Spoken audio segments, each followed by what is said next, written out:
Oh, Tubby streaming. Channel. Channel. Channel.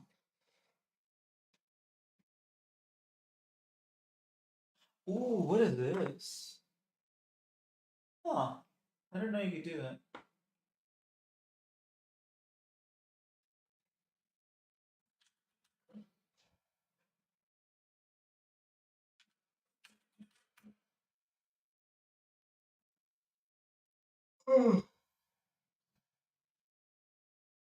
How do I open up the games?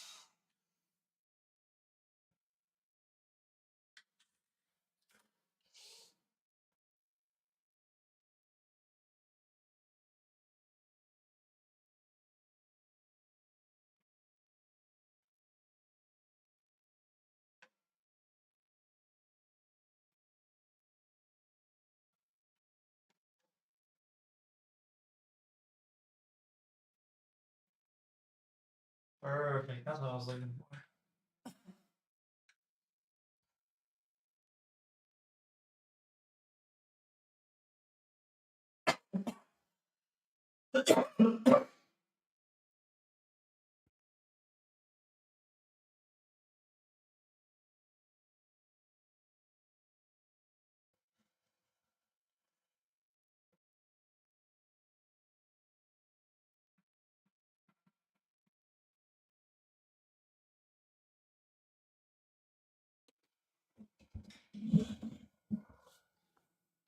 Oh.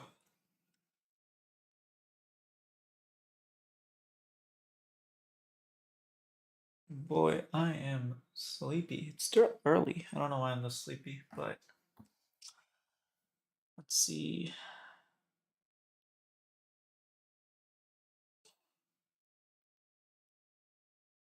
Oh, interesting. That's cute.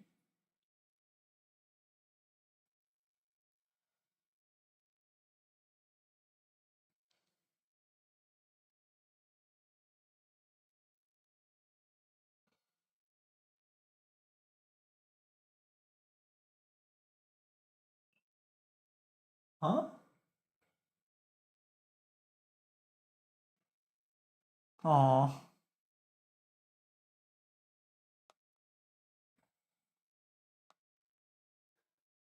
All right. Oh wow, for once the bot actually joins at a reasonable amount of time and doesn't just take forever before it works. I don't know, sometimes it just takes forever for it to work and it's quite frustrating. But the bot is here, which is good. Okay. Aw.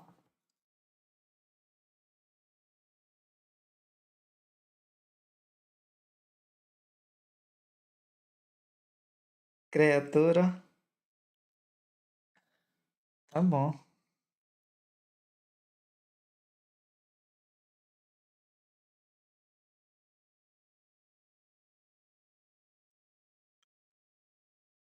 That's funny. World, man. Worlds continues to deliver. It just continues to deliver. And it continues to be painful because we have three best of fives until the end of worlds. That that is sad.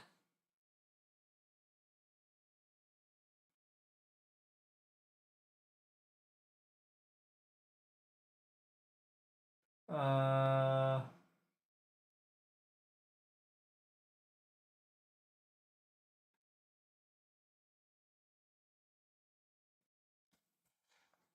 so I did post the Masu scrum, obviously, and I'm kind of sad I didn't get to ask a question. But there's just so many people, man.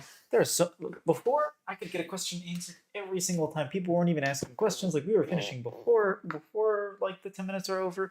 I think they did stop early for Masu because he really wasn't feeling it. Like we had to wait 10 minutes. I posted a. Oh, I didn't post it on YouTube, did I? All right, let me post this on YouTube. But there was.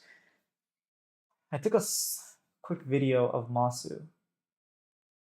he was in the room waiting for the interviews to start for like 10 minutes, and he looked so done, man. He was so done.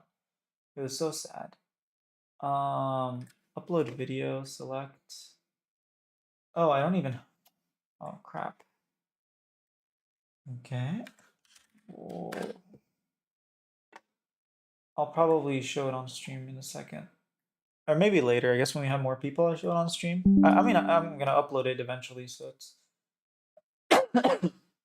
select, downloads, and then what do I call the video of Masu just? I posted on TikTok. Masu looking crushed. Yeah, while waiting for interviews. Masu looking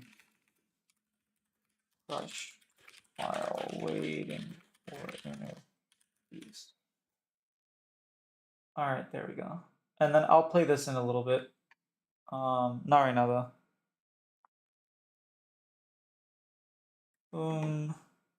Where is it? Oh, interesting.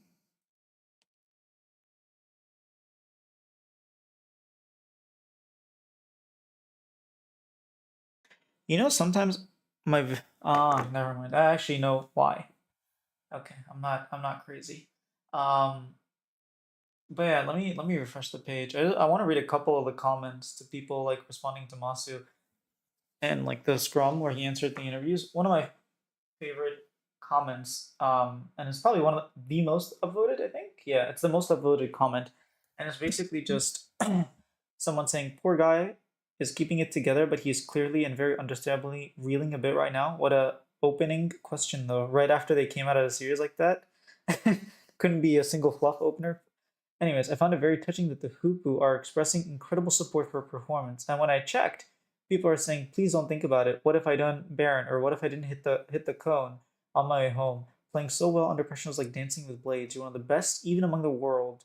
Keep working, and let keep working and life the trophy one day. Lift." Oh, yeah, but I saw that they gave like everybody on FlyQuest like 9.9, 9.8 in their performance. It was quite nice to see like everybody on on FlyQuest side gave him a 9.9 even in game 5. Proud of this kid, win or lose, he's special. I'll be cheering him from here on out. Dude, Masu has an extraordinary opportunity to capitalize on all of North America, all of like Europe, everybody just being a Masu fan. I want to see him streaming over the off season. I want him to like start a YouTube channel, and I want him to just talk, kind of like what I'm doing now. Just have like a Masu vlogs or Masu series, kind of like what Double F used to do after games. Just talk, cause that stuff helps. That stuff definitely helps.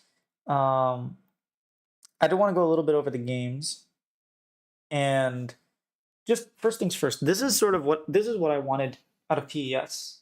This is what I wanted out of LNG. This is what I wanted out of Helmut Life. This is what I wanted out of FlyQuest. This is what I wanted out of every single team.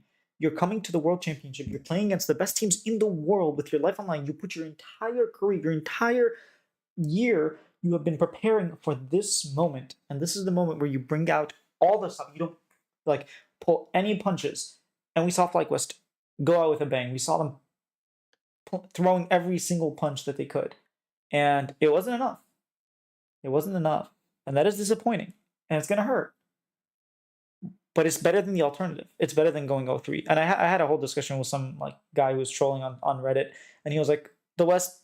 What does he mean? We're giving hope to the West? Like you didn't do anything better?" And I was like, "No, that clearly this year is a lot better than last year." He's like, "Last year you lost. This year you lost. What's the difference?" I'm like, "Whatever." We went back and forth, but eventually I was just like, "Okay, dude, whatever." It was a banger game. Hey, Demigods. Yes, it really was. It was so entertaining to watch.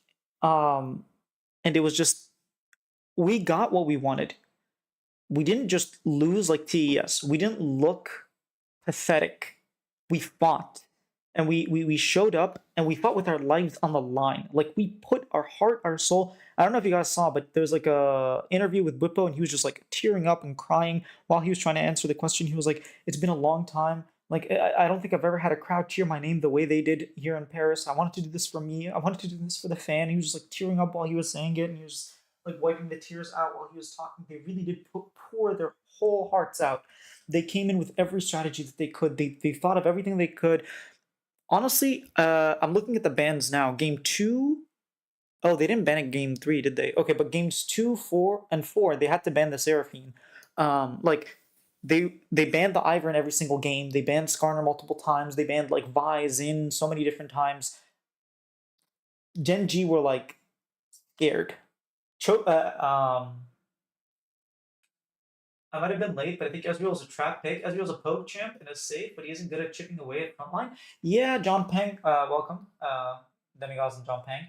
The thing is, what's his name? Masu did say that his one regret would be he's like, I have many, but my one regret was that we picked Ezreal. That I like the play where Cassante kind of killed Ezreal level 6. He had flash. He like eat in for no reason, didn't flash, and like ended up getting ulted and stuff. I don't know. Maybe you banned the Cassante game 4. Is that what you needed to do? Like ban Cassante instead of Nautilus, and like hope you win that way. I don't know. Maybe you ban the Nidalee and then they can't play Cassante. Like it really, it's hard. It really is hard because at the end of the day, like if you don't play, okay, if you don't play Ezreal, right? If we look at the bans, there is Kai'Sa was open actually, but I guess then they'd be a lot of mega OP. Like that's a really hard lane into Ashe. I guess then you swap. I don't know.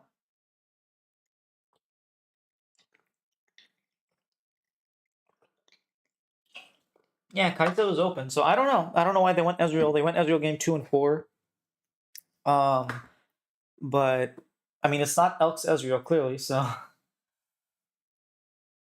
I hope this team stays together. What do you think the odds are they keep these 5 together? If they do not keep these 5 together, FlyQuest have done a horrible job. Like FlyQuest is there is no universe in which you do not keep these 5 players together. I will be the first person to actively like champion like Papa Smithy. I know he's the president, but Papa Smithy, Andrew Barton, like whoever it is, needs to come out and give a public like explanation of why they're doing this, or else like people need to be flaming them because it's ridiculous. They couldn't pick Ashe. Wait, let me. Yeah, I just don't like the Ezreal. They lost 2 games on Ezreal, even if it was hypothetical fed. Ezreal isn't chewing through 3-item Cassante or Sejuani. I think the idea is that Ezreal Orianna is just a really good like front to back combo. You have like the Renekton, the Sejuani, and the Rakan. The Rakan was really OP this series. You just have a really solid front line with a really good back line, and you kind of outrange the double 80 carry because they do have a lot of DPS. But with Ashe, you can kind of kill her with Renekton, and then you kind of just have to play that game. I think that's what they were thinking. I didn't even get to ask a question, and even if I did, I wouldn't have asked about that, to be honest. That's more of like a one-on-one interview rather than like a Scrum kind of interview question. Sorry. The issue is Israel's conditional champion gotta land skill shots and hit, and his kit isn't made for killing tanks. It's not, but the thing is, it's really only Cassante, right? Because it's in game 4, it's just Cassante that's the tank. I mean, Maokai is a support going Locket. He's never gonna have enough gold or levels to be a tank. And then in game 2, it's like a Nautilus again, a Nautilus and a Jax. Like you're not too afraid of that. I guess it's not mega tanks. Cassante got very far ahead, and I think that's what made it very difficult for the Ezreal and for the Orianna. But I think in an even game, it's not the worst thing in the world, especially if you can kind of isolate the Cassante, and then like in a poke war, Cassante isn't the greatest. I feel like we should have prioritized Ashe. I think they first picked Ashe, if I'm not mistaken, so it's kind of hard to take the Ashe. Ashe was super high priority, though. I agree. Or Varus, the world will probably hate Fly too. Oh yeah, the world would hate Fly as well. I saw people calling for Bippo's head and Inspired's head. I'm like, dude, there's no world in where you get to where we are without Inspired or without Bippo. Like, come on, man. First time I've seen the whole West unite at worlds like this. Not just the whole West, dude. I felt like everyone was behind them. All of T1 fans were behind FlyQuest. All of China was behind FlyQuest because they want to get rid of Gen G. Like everybody was behind FlyQuest. It was incredible the amount of support that they got. Honestly, have you gone over if the Americas will stick to best of 3 or not? So my guess is okay. Papa Smithy is an evil man. And what I mean by evil man is that he knows how much influence he has. and he knows this is the perfect time to incite the fan base. What does he do? He tweets, the only reason we were able to do this is because we had best of threes. And while that may be true, he is using the perfect opportunity and perfect time where all the attentions are at FlyQuest to basically make it so that all of the fans of North America and all the people working there are heavily in favor of best of threes, almost pressuring Riot to not have any other option but doing best of threes. So I'm gonna go to Twitter just to see how much traction that tweet got, because the fact that you're mentioning it, obviously, yeah, it got almost 200,000 views, like 200,000 impressions. That tells you something. Like he's very smart with what he did. That's not that he didn't. He specifically did it right now, right? He's very smart with what he does. And that's what I mean by he's like evil man. It's like he's using his powers for the good or for evil, whatever. That's a smart man. Exactly. He's very smart with what he was doing. It's the perfect time. He could have tweeted tomorrow. He could have tweeted after. He could have tweeted before, like LCS during negotiation. He could have tweeted whenever, but he chose now. Even the wordings, he's like, I want to say this now. The only reason we were able to play so well, if they got both read, maybe he doesn't make that tweet. But again, they just stack checked by frontline. Yeah, the Ezreal is fine. The Ori is not. I don't know, Nader. Honestly, it's like really hard to. You're just in situations where like, what are you gonna play? It really is very difficult. Like we saw a Zeri game, but you can't play a Zeri every game. It's just it's very very difficult. And at least they had good Oriana ball deliveries both games. They had the Rakan, so I don't know. I wasn't like, and they had the Nunu. It looked really good with the Nunu. Honestly, they could have won game two if they didn't like keep inting. The Kassadin pick was really bad, and Kassadin got like handed so much gold, and that's the only reason like they lost that game. I feel like if they don't constantly try diving the Kassadin and dying to Kassadin, the game goes differently. Like the Nunu doesn't look good into this game, like that comp to me, but overall the 5v5 looks much better. Um, Especially Murktread, Seraphine, Ori does 0 damage. Yeah. Ezreal trap pick lost 2 times on it. I don't think the Ezreal was the reason they lost game 2 or 4. Like maybe it was a trap pick, but I feel like K'Sante getting so far ahead and like Masu misplaying and getting solo killed is a bigger problem than Ezreal as the champion. And in game 2, I think them inting over and over and over into Chovy was a bigger problem than Ezreal. I don't think Ezreal even got a chance to play game 2. Like by the time he had his items, I think any AD carry there is already screwed. Best of ones are the worst for team growth. Yeah, I would hope not to see any more best of ones. Not just for team growth. Like best of ones aren't fun. I don't enjoy. They're fun, but I prefer best of threes. Um, from like for my channel, for example, best of ones are a lot better because you get more because teams have to come multiple days. So for example, in Spring Split, Shopify would play Saturday and Sunday. Every single team would play Saturday and Sunday, which means if we have 8 teams, I can put in 8 requests Saturday and 8 requests Sunday. So I can put in 16 requests. With best of threes, you're getting 4 teams playing one day and 4 teams playing the next day, which means in total I get only 8 requests, which is half the amount. So I get half the amount of interviews basically. And it was only single round robin, which then means you half it again. So I only got a fourth of the opportunity and a fourth of the interviews that I had, as opposed to like best of ones. But at the end of the day, I do think it's just better. It's better for a viewer. I enjoy best of threes more. So even though it's like I get way less interviews, I don't really care because at the end of the day, I want the best product for the LCS, and I'll always make up with other stuff. That's why in spring I didn't really do other content. In summer, I started doing a lot more content because I just have less interviews to post. So now I have days where I'm not posting. I want to do something, so. Fofinha. Tá bom.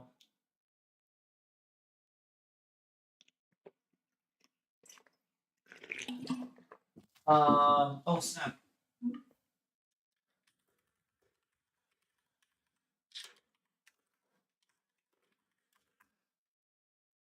I have a guest joining who's going to be talking about FlyQuest. I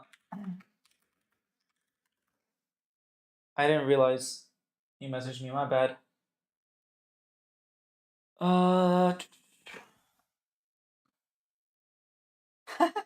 Claro.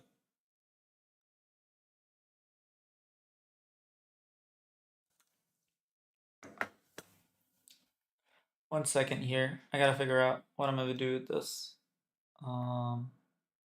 Oops. It says I have. Well, owners is common. I think it's because so many people watching want to interview Faker. Faker 인터뷰하면 엄청.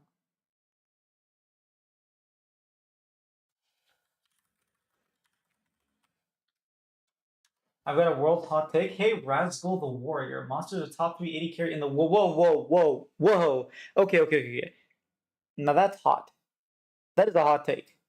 In the world, okay, I would say Elk performed better than him so far. I think Light performed better than him. I think Viper performed better than him. That's already three that I think are just already better than Masu. Is he top 4? I do appreciate it.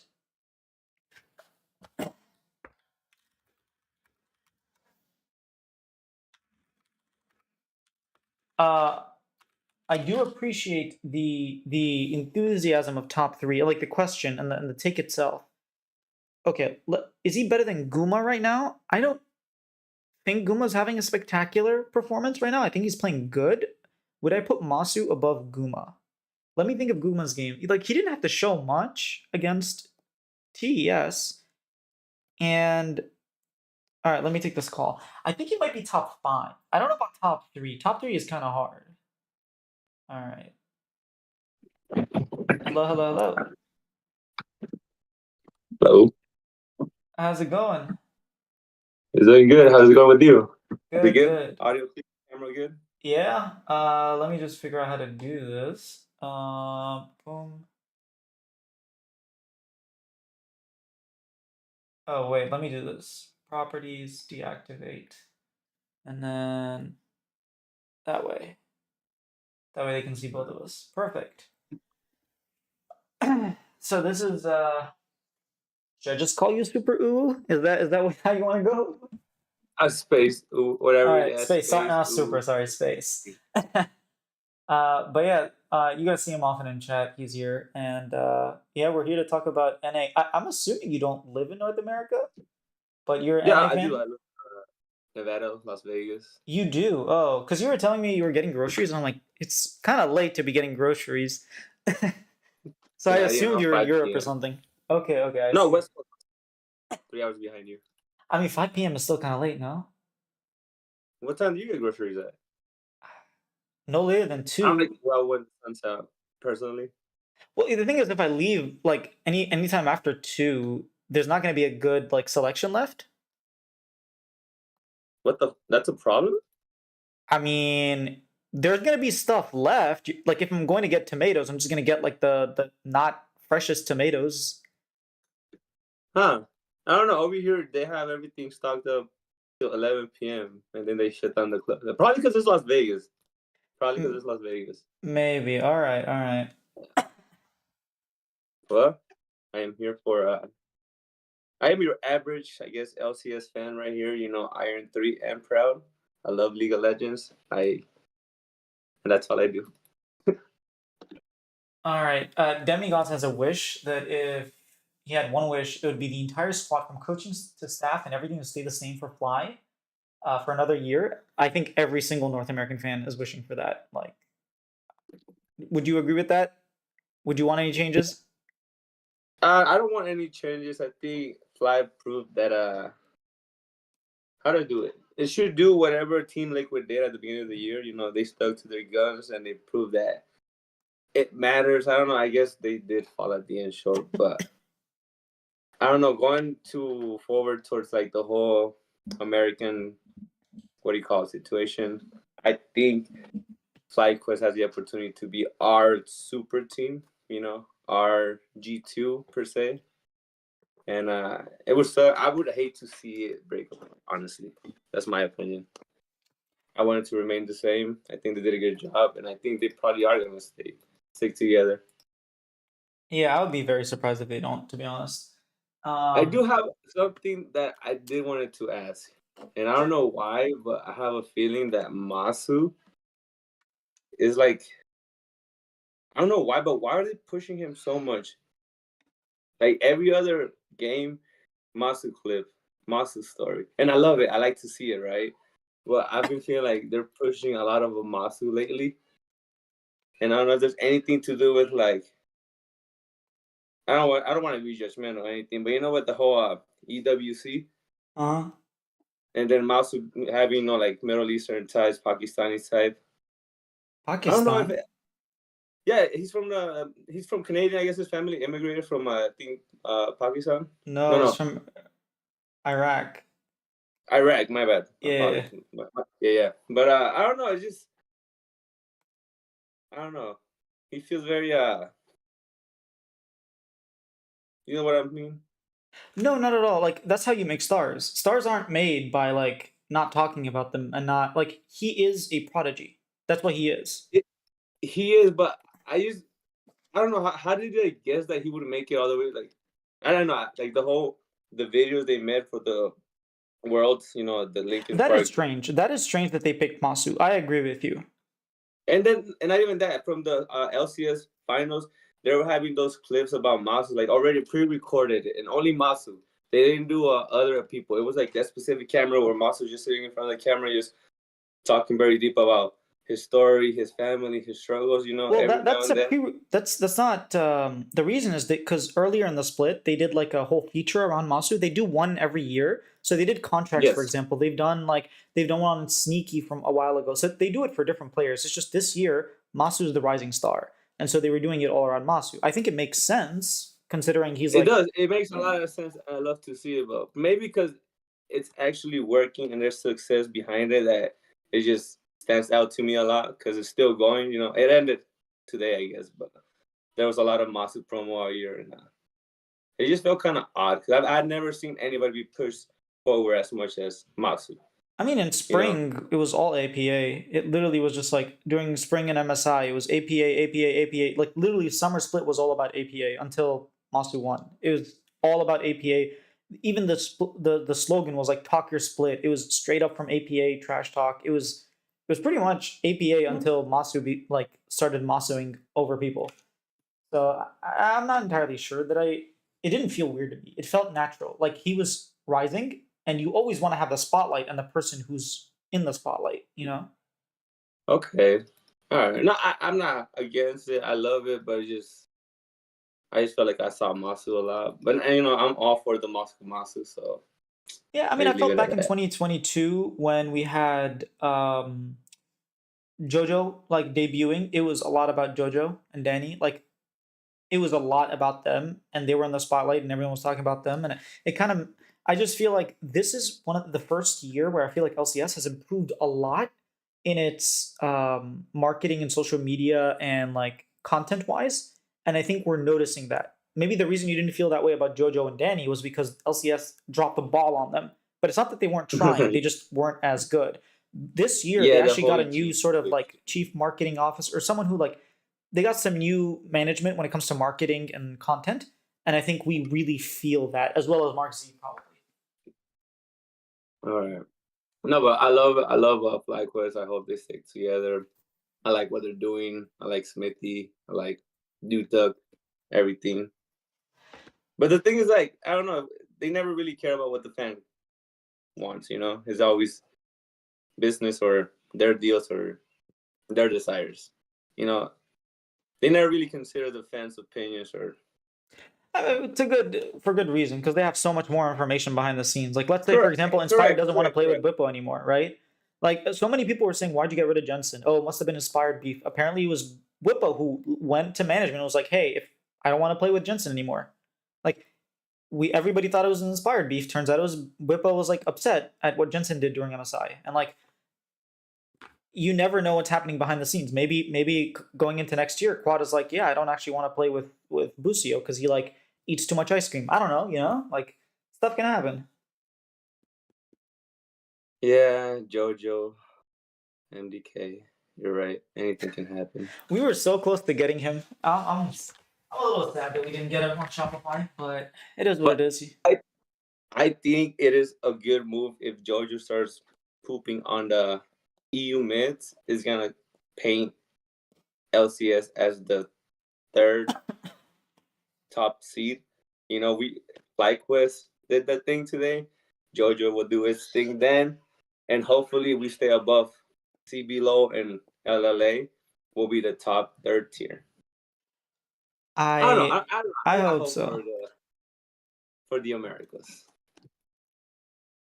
Yeah, I don't know what's gonna happen with the Americas, but what I do know is one message that Whippo, that Inspired, and that Masu all sort of conveyed was they were talking about how like you have to play your own game, and that if you're just playing your own game, if you're just trying to play the Genji game, you're going to lose to Genji, and unless you bring in your own unique strategies and your picks and the way that you want to play, that's sort of how you're going to win. You're not going to out Mhm. mechanic them because they have better tools for improving their mechanics. You're not going to like beat them at the very like sort of what they call standard League of Legends because they have better Yep. practice for standard League of Legends. So you have to sort of break the game. And I really hope, because when we saw 2019 G2 win MSI during their own sort of playstyle and FPX won playing Nautilus mid, like that was the year that kind of broke the mold of League of Legends, and we saw Korea come into 2020 with just like a very very different like LCK was playing very loose. They were trying different champions. We saw this like amazing not Chovy, Showmaker, Canyon playing everything. Like it just they felt like an LPL team, and it was really felt like it was because of G2 and FPX and what they showed of like if you play your style, you will win. And now even like today, Hanwha Life plays very differently than Gen G, which plays very differently than T1. But again, they're still sort of in a more similar mold. And Mhm. I think this is like a second wake up call for FlyQuest, for North America, for the West, for EU as well, to really hone in on what makes you good and play that way. Because otherwise, you're just gonna get 3-0'd like TES and look completely death like lifeless. That that one recent interview that Ashley Ken uploaded with Inspire. I don't know if you already watched it I like an haven't hour gotten a chance, ago. but I saw it. Yeah, Well, there's a part where Inspire talks about like on the team fights they were trying to pull off, but Masu kept saying, "We're good, we're good, we're good, we're good," and they kept acing them. Right? And we saw it, the team fights, and I was like, everything you're saying, Inspire kind of confirmed it. Masu was like in the zone, making the calls, and he was the one pushing forward towards all those aces on the good team fights. And I was like, okay, yeah, I agree with you. I agree with you. yeah. I think Masu is such a good team. Like he's improved so much from laning to team fighting. It's just he's constantly improving. Him and Busio. I want to give Busio's props because like Busio had such a good Recon game. Like he had so many good Recon games. He just played so good. His Alistar game was pretty good too. Like when you think to MSI Busio and Worlds Busio, it's a different player. I saw a comment on Twitter, and it said if you looked at this series and the top esports T1 series, you took nameplates off and you gave it to people, they would assume that Top Esports versus T1 was actually Gen G 3-0 stopping FlyQuest, and T1 Mm-hmm. versus TS was the super close one, but it wasn't that case. And I think most people don't expect the West to show up, and that's something that like I don't know that's going to happen next year. I know a lot of people are hopeful. Like Keen gave an interview. I haven't posted it yet, but Keen did like a scrum after Masu, and someone asked him.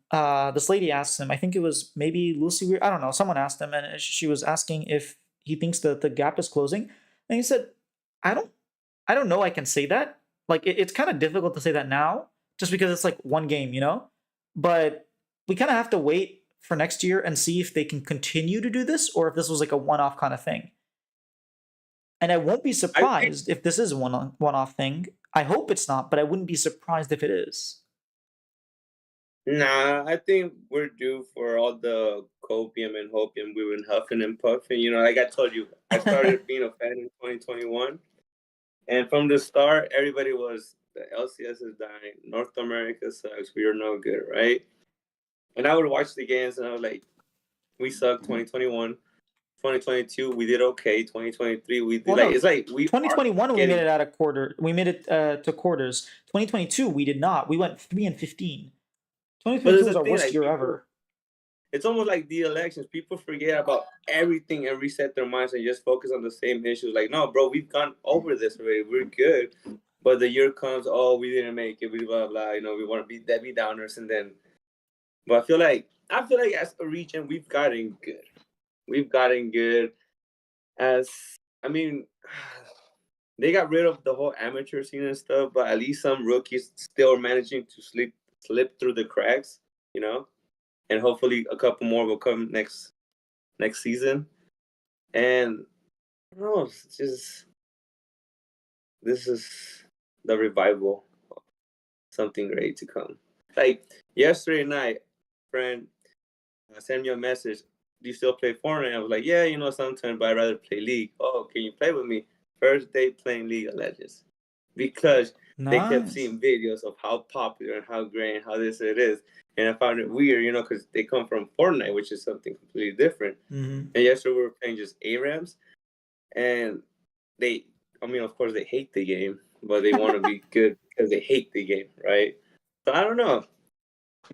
I do like how no one's saying anything. Well, at least I haven't seen nobody being negative about anything else. But I don't know what's coming.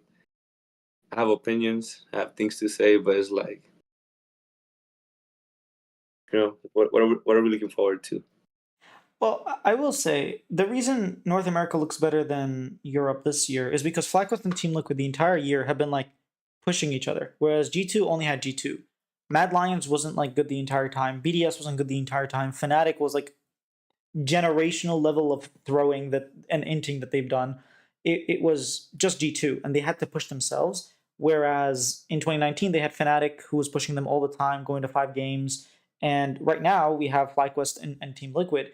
Next year, first of all, next year we have less like North American teams, if you think about it, because we're losing 2 more teams.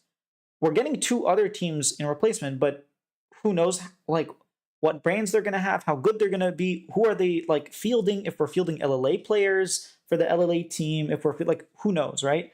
The other thing is there are less world spot. There's less MSI spots. And why does that matter? Is because that actually matters with the competitiveness of the team. Like when Team Liquid went to MSI, they came back much stronger. FlyQuest unfortunately didn't, but there's a world where they go and they do come back better, right? You get every single international event. Masu said this in his scrum as well, in his interview. He said, going to internationals, like I always take away so much. It's always like the biggest catalyst for my improvement is going to internationals. We have less teams than everybody else going.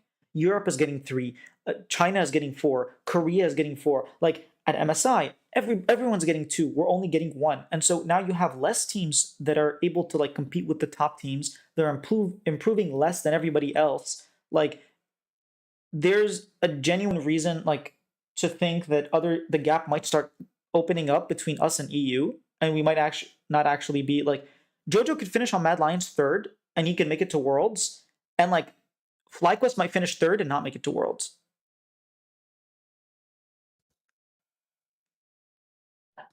Okay.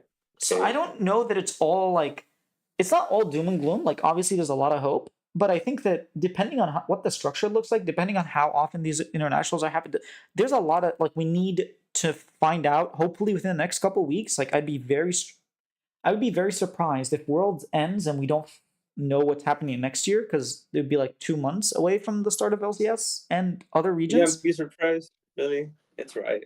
So yeah, I guess we really do need to know what's going to happen because our teams need to prepare. Like people need to bring in visas. Like there's a lot of like logistical reasons behind that, and I'm cautiously optimistic, I guess, with what's happening. Like if we Mm-hmm. can keep this momentum up, yes, but I don't know logistically if we can. Also, burnout might be a thing because now you're going to 3 or 4 international events per year. You're traveling a lot more. Like, let's say the first event is in Sao Paulo, Brazil. So you go for the finals there, and then you have like the international tournament is in Poland. So you're flying all the way down to Poland. Then you're coming back for Split 2. You're finishing Split 2. You're going to MSI. MSI is supposed to be and it was in China, so it must be in here in the U.S. MSI is going to be here in the U.S., so at least you don't have to travel. And then like, Mm-hmm. oh, we don't know. Yeah, they might change it. Let's say they decide to put it Yeah. somewhere else. Like then they have to travel there. Then it's just a lot of burnout, and like we have less teams that we're sending. It's just I don't know what the logistics look like, and I'm hoping that it's like reasonable and that our teams aren't too stressed with what's going on, but it legitimately could be a case of like, hey, Europe is sending 3 teams that are improving. We're sending 2. We come back the year after 2026, and Worlds is in 2026, and like Europe does a lot better than NA because they just had 2 years of much better practice at these internationals because they're always sending more teams than we are. They sent like on average 4 more teams per year, Yeah, and but not like it's not like they're performing any better. well, the thing is, as more internationals happen, so the problem with G2 is that they don't have anyone to compete against, right? But as you have more international events, they get more opportunities to scrim the top tier teams. They get more opportunity to scrim against NA. And so like even though they have Okay, worse domestic practice, they have more real, real, opportunities. real quick, you're saying this is the third time you said G2 didn't have anybody to practice with, right? They after losing, getting out of Worlds immediately, they kicked Jag, Mickey X, and I think Hans is out, right? As I of think now. he might still be in. There was a rumor that they were trying to give him to. I don't actually believe in that rumor, but yeah, no. For now, I think he's still in. Do you, I don't know. My thing was that like I told you, I didn't think NRG G2 was impressive at all. Okay, I don't think it was, and for the same reason, I don't think. I think probably because G2 kept winning, yeah, it was hyped up as the best team in the region, but I don't think G2 is as strong as people made it out to be. You They were know, top 4 in people kept MSI. saying, huh? They were top 4 in MSI. Well, like we were top 8, like Quest. Does that make us a better region? We do better. I don't know. This is the thing. I don't. It's crazy. It's like I feel like North America has been better than Europe for a minute, you know? And it's only because G2 keeps winning titles and we don't have that team that keeps winning titles. So that's why it looks crazy and all over the place because I don't know where you had I remember I came in and there was 100 Thieves won, and then later EG won, and then C9 won, and then Golden Guardians won, and then Team Liquid, and then FlyQuest, right? Like the competition is here. We're getting better than each other. And when we get to Worlds, we are beating the Europeans, but somehow we fall to like Pain and Well, we didn't fall to Pain PSG. this year. Well, losing the game is pretty. I don't know. We didn't lose It the. says a lot. Oh, to Gam, yeah, we lost to Gam. You're right. Last Wait, year. we didn't lose the game to Pain? No, we won 2-0. They weren't clean, but we won 2-0. We lost the game to Gam. Okay, I must be thinking about T1. T1 didn't lose to Pain. Someone lost the game to Pain. That's why it's engraved in my No, mind. the Pain won 0-4. Well, I mean, in the elimination match. Yeah, no, they didn't win any games at Okay. Well, Swiss. They made it to Swiss. They weren't expected to make it to Swiss, but they beat R7 in and the 100 play-in Thieves. stage. No, they didn't play 100 Thieves. PSG played 100 Thieves. Point is that you're saying we're not getting slots. Do we really need a third slot? So okay, Last year, let me we use talked. your logic. Let me use your logic. We have teams that are closer in skill level, Mhm. like FlyQuest, Team Liquid. Before we had Golden Guardians, Cloud9, like NRG as well. We have all these teams that are competitive, and so North America is performing better at Worlds at least in the past 2 years, right? But we're losing a slot. EU isn't losing that slot, so now they have more opportunity to have more teams play at Worlds and be competitive than we do. So EU, in all intents and purposes, like in a balanced play field, we were able to outperform them, right? Now all of a sudden, it's not balanced anymore. Mhm. So I wouldn't be surprised if EU is able to close that gap because all of a sudden we have less teams. We only have one team going to MSI; they have 2.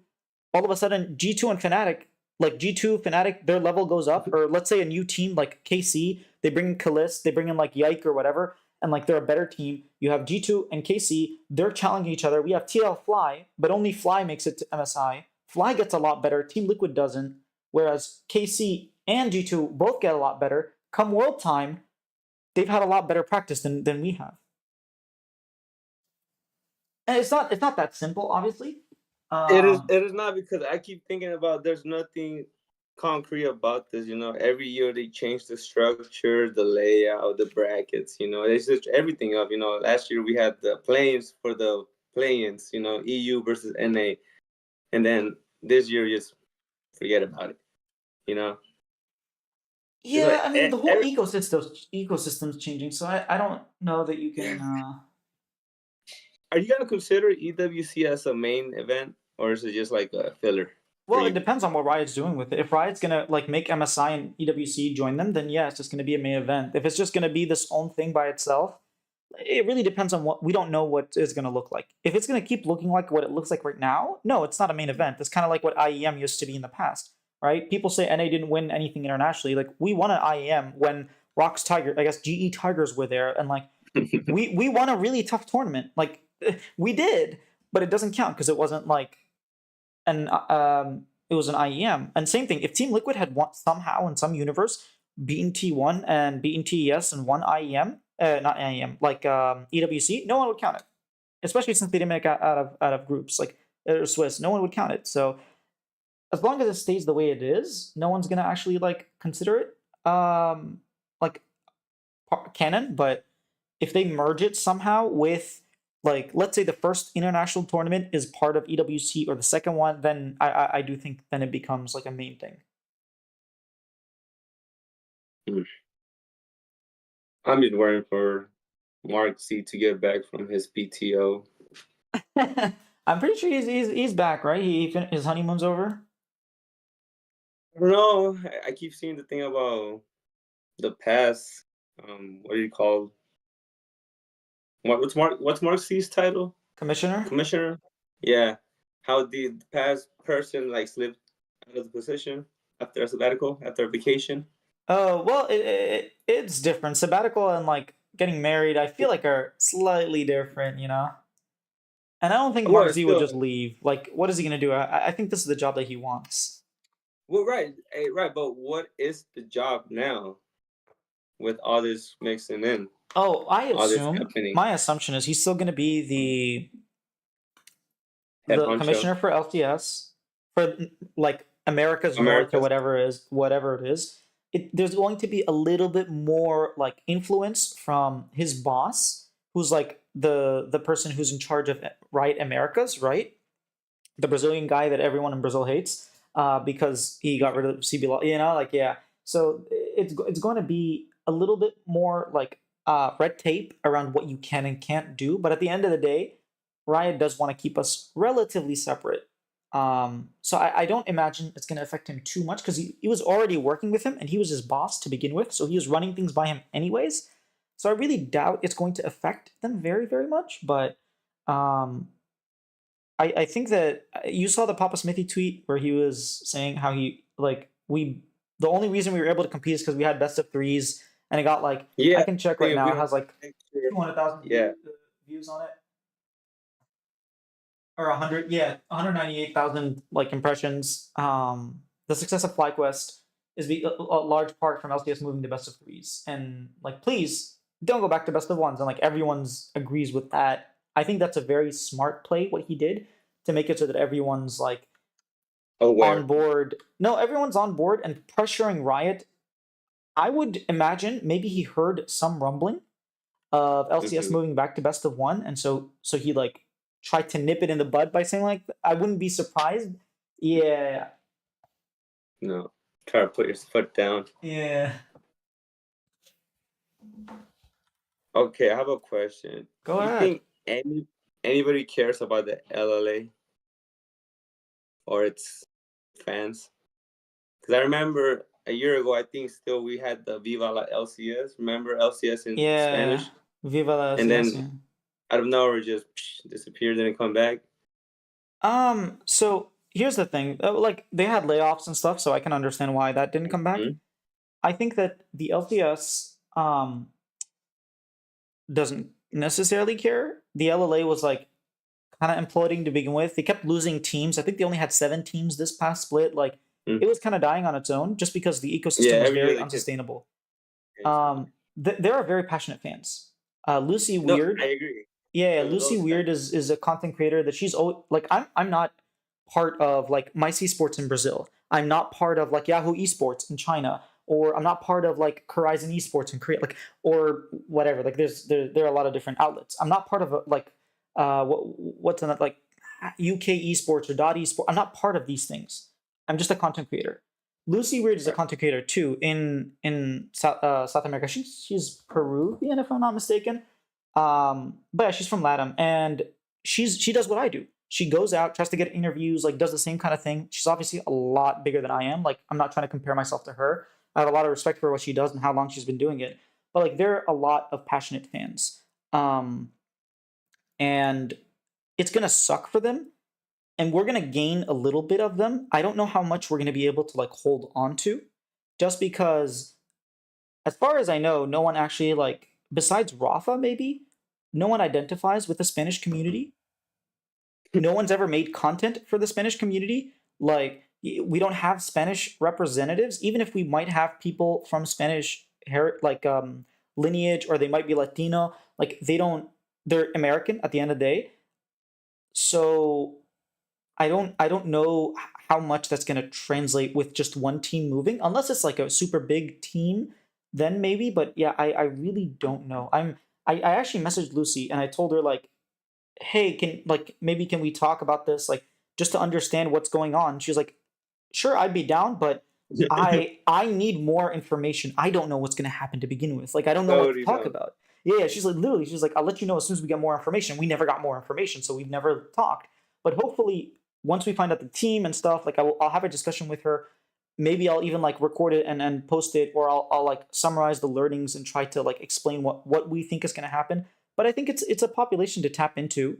I think the Brazilian population is another population you could definitely tap into. I would have loved if we tapped into the Brazilian population with Bvoy. I got a lot of um, Brazilian fans because I was like showing off Bvoy interviews or Reven or stuff like that because they are so Yeah. famous in Brazil.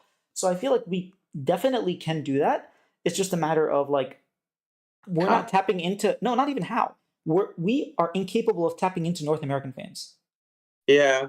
So like once we figure that out, we can figure out how to get into Spanish and like Brazilian fans. But until teams figure out how to make fans, and I think FlyQuest this year have done a great job. I think Yeah. C9 are on the precipice of understanding. I think from what I've talked behind the scenes with Shopify, they are aligned with what I think is a direction to gain fans. And I think Team Liquid just killed it. Team Liquid killed it with like developing fandom. So I think once we understand that a little bit more, then we'll be able to like reach out and branch out. But as of right now, I think we need to focus on North American fans. So a long Was way of saying no, no one cares right now about the LLA's fans, unfortunately. and just like that, we lose another region. Yeah, I don't know if CB Brazil and like their fans would start supporting NA teams, um, just yet. Maybe if we import some of their players, like people were saying, what would happen if Chitan or Titan were to go to like Shopify, for example, right? We have ties with Pain Gaming, with Reven. Like, if he were to go, oh well, he played with Bvoy, not Chitan, but just hypothetically, right? I Mhm. think then you start having a legitimate Brazilian fan base in North America. Besides someone like Chitan or like even like Chinos from Loud, like besides these really big players moving over, I don't see it happening. Yeah, I don't know much about the CBLO. I used to think Pain Gaming was, I mean, no, Loud was, the team, but then out of nowhere came Pain and all this stuff. But Do you know of TSM? yes, Pain is the TSM of CBLOL, except they're actually good and like they're a really cool org. Like think of TSM Baylife if it just continued to be really cool and awesome and like not toxic. That's what Pain Gaming is. They won the very first split of CBLOL. No, they didn't mm, win. I think they were in the finals and they lost. But regardless, they were in the very first finals of CBLOL. They were in the very last finals of CBLOL. They're like the titans of CBLOL. I think like obviously Loud when they came in won like 4 in a row or something, and like Pain was in 3 or 4 finals and lost all of them. In spring they lost like 2 to 3, so they almost won. But yeah, they're kind of like the TSM of Brazil. well, Speaking of the TSM with Brazil, I don't know. A lot of people like you said that something about like we only get two. No, next year how many spots do we get for Worlds in Americas? So guaranteed, we have one spot. Right. Brazil is And then the guaranteed one runner. spot. The third spot, we have to fight for it. You don't think we're better than CBLOL? Well, I do. That's why I said we have two spots. Because the spot that Yeah, we so fight for, we're going to win. But CBLOL has a guaranteed one. We can never take that one from them. I mean, they deserve it. They're big enough. They need some representation on the global scale. Yeah, At my least it's question is, just why for not? show. You know, Alex Chan is that like the is just to comparison is boost the fire. numbers. Well, here's the thing. My question is, why can't we have 3 NA? Like, why can't we have one guaranteed NA, one guaranteed CBLOL, and then 2 in the middle that we have to fight for? Mm-hmm. Like, what's the problem with giving us one more seed? Like, why are you Because taking away a seed in total? Like, this year we sent 3 from NA, 1 from Brazil. So there were 4 spots to go. Now we're only getting like 3 between NA and CBLOL. So I don't know. I feel like you could have found a way third to. seed, our third seed does not perform. I hate to admit, our third seed's never. Our third seed has performed. made it the furthest any NA team has ever made it. When? 2018 C9. They were in the group of death. How long ago was that? What, 6 years now? Isn't that a little too long? Not really. I don't How know. I old is feel the like sport? How old is the sport? The sport is still young. 10 years Dude. old, but I feel like every time we use that excuse to like, oh, but what about this year? What about that? You're like, no, forget about it. Like, forget about it. Those players, those Okay, coaches. our third not seed. thinking Okay. more. I'll give you something more recent. Our third seed in 2021, you were watching this with Perks, made it out of quarters against favorites in FPX. They knocked out FPX, right? That was our third seed. NA doesn't do well at Worlds to begin with, but when we do, more often than not, it's our third seed. So if you're getting rid of a seed, you should get rid of our first seed or our second seed. Just don't get rid of the third seed. No, because then we wouldn't have the great game we had today. That's true. I don't know. We're just there for show. We should just accept that by now. Like, no, we're not. We're actually. This is like we've been getting closer the past 2 years. We're not here for show. Well, personally, this year I feel towards the end, towards the last, games, the copium was at a positive level. That's how I felt. The last few years, everybody was negative. We saw, we this, we that. You even had Dom, I will Dom saying we're good. You had Jankos believing. You had Kid. You had everybody believing. And I feel like if we do that every fucking year, it kind of rubs on the players. And then they're up there saying shit like, we're the chosen monkeys. We can do it. Why not us? But here's the thing. Like, I agree with you. But if you look at it, in the past 4 years, we've had 3 teams make it out. We've only not made out once. There's only one, like, in the past 4 years, right? We've had C9 in 2021, 2022, no one made it out, right? 2023, we had NRG. 2024, we had FlyQuest.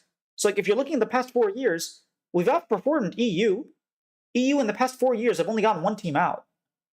So, like, how do we do at MSI? MSI, we've historically not done very well, besides 2019. We finished 5th, 6th this year. Last year, like, us and we finished 5th, 6th again. The year before, we made it to semis. We were actually competitive, but I still think Mad Lions played better. Yeah, I mean, overall, like, MSI is a harder tournament. But we're talking about World Seed, not MSI, so. No, I know, but I'm just saying that at a competitive level, we're just not a threat. We've never been. Maybe this year we barely made it with Team Liquid at EWC, and next year we'll probably be something. But historically speaking, I've never seen NA be that contender that people always talk about. Oh, but what about this year? What about that year? I'm like, bro, like, I don't know, like, you're fighting for a quarter spot, a semi spot. Well, okay. Well, this year, I'm pretty sure FlyQuest beat like 6 out of the, okay, maybe not 6 out of the 8 teams, the 7 teams, maybe like 5. FlyQuest, for all intents and purposes, could be above Weibo. They could be like, they could have taken BLG. Like, I'm not against the idea. If they play TES, could they beat them? If they play T1, maybe they had a really good strategy. Like, I think in general, this format doesn't show you the best 8 teams in the world ranked properly. What Worlds does is it shows you the best team. It doesn't show Yes. you 2 through 8. So like I don't take too much from finishing quarters. Last year we were the worst team by far in quarters. This year, absolutely not. But MSI is a format that shows you the exact ranking, right? I Mhm. know for a fact that JDG last year was the number 1 team. I know for a fact BLG was number 2. This year, same thing. I know for a fact that Gen.G was the number 1 team. What's up? No, I said earlier. You said that every time when we come from like you said after MSI, Team Liquid looked stronger, right? And Yeah. FlyQuest didn't. But also FlyQuest didn't start squad from the beginning of the year. And in my head, I was like, what if they had started squad? I Yeah, mean, if they quad from did. the beginning of the year. Like they took a game from Hanwha Life. They took 2 games from Gen.G. You know, like And then imagine one more. next year you don't give them that opportunity. Well, they have to earn it. You know. No, we lost the spot. We had 3 spots. Why does Mad Lions okay, Mad Lions lost a But game, the thing, like, didn't if they? FlyQuest is our best team this year, why are they not gonna be the best team next year? Because the patches change, the players like player Correct. performance Correct. isn't static. It's up and down. And that's why you earned the spot. That's why G2's top dog. That's why Gen.G's top dog, because they maintain that everything I'm not knowledge talking when about the everything first changes. seed. I'm talking about the second. Yeah. Like, okay, our third seed historically performs better than EU's third seed, and yet for some reason we're losing our third seed and they're not.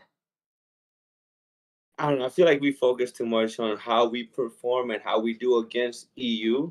This is the first year we actually focus on the how we stack up on the West. I don't know. I don't know. Everything was, oh, we should have had a fight against EU. We should have had a game against EU. We should like fuck that shit. Like, why? They're not Because good. exactly, that's the point. Okay, let's say you're taking away a seed because we don't deserve it. But if anyone doesn't deserve it, it's EU, not us.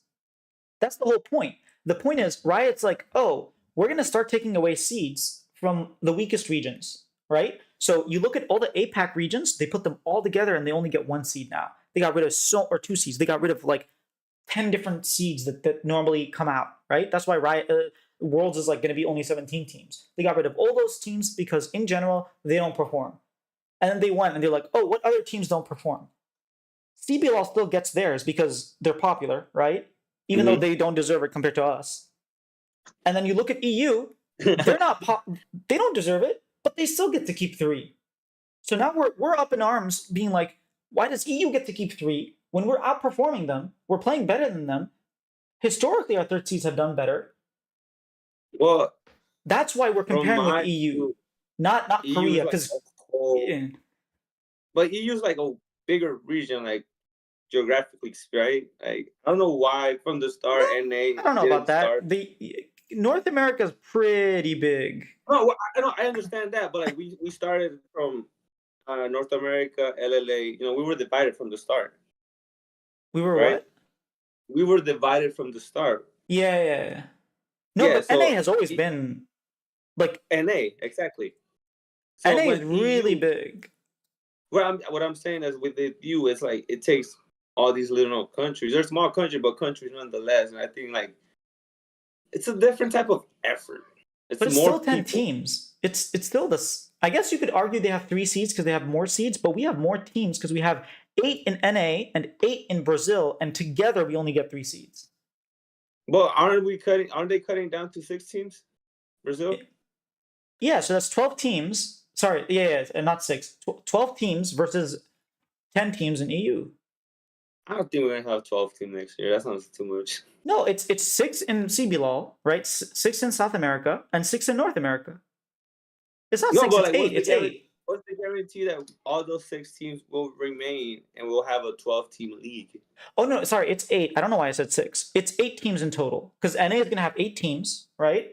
Yeah. And CBLOL is going to have 8 teams as well. So that's 16 teams. Get 3 seeds between them. Whereas EU has 10 teams, sorry, and they have 3 seeds as well. I don't know. That Okay, but doesn't. without knowing how this next America's conference is gonna plan out, you think we're gonna have a 16-team league? No, it won't be a 16-team league. CBLOL will do their How? own thing. We'll do our own thing, and then our top teams will face They're each gonna other. meet. What are we worried about? We're gonna get 2 seats for sure. Yeah, but we want 3. We don't want 2. But okay, but if our 2 seeds can perform on the long run better, do we really need a third one? Like, I'm willing to lose a third seed if next year we fucking make it to quarters or That's because semis. okay. Here's the thing. One, when your third seed gets to go and comes back, they get better. So next year they can actually go and perform against the West, against the East, Hmm. but they don't get that opportunity.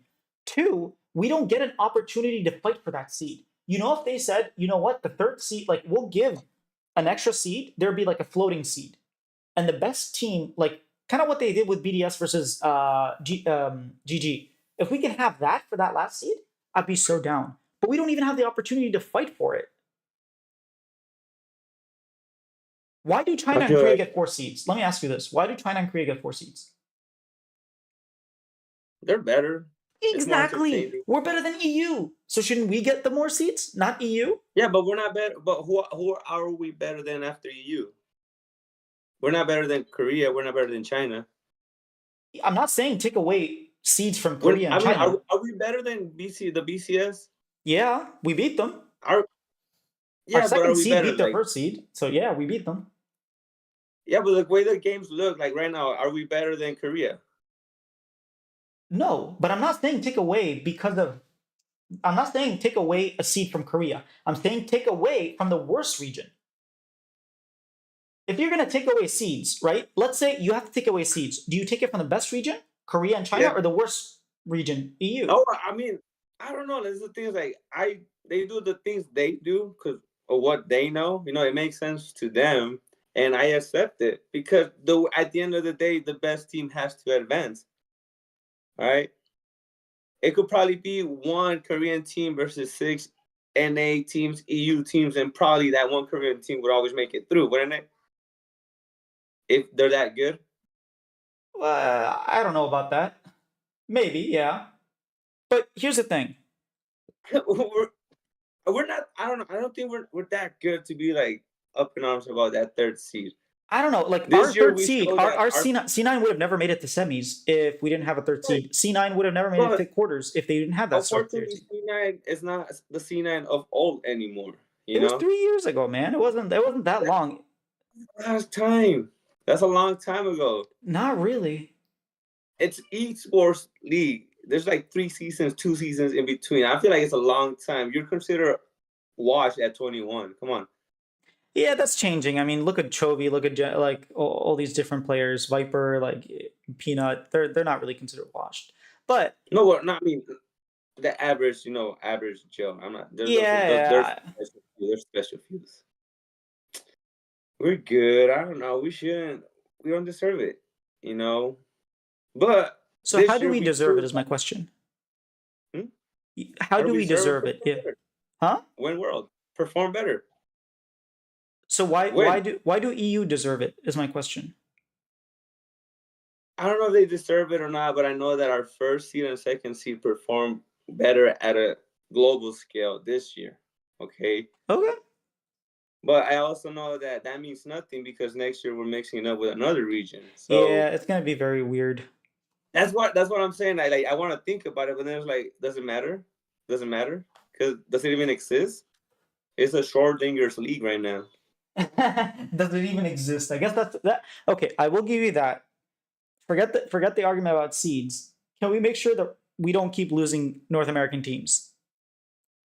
Because we've bleeded out what 6 teams in the past 2 years. Like TSM is gone, CLG is gone, and then NRG are gone now.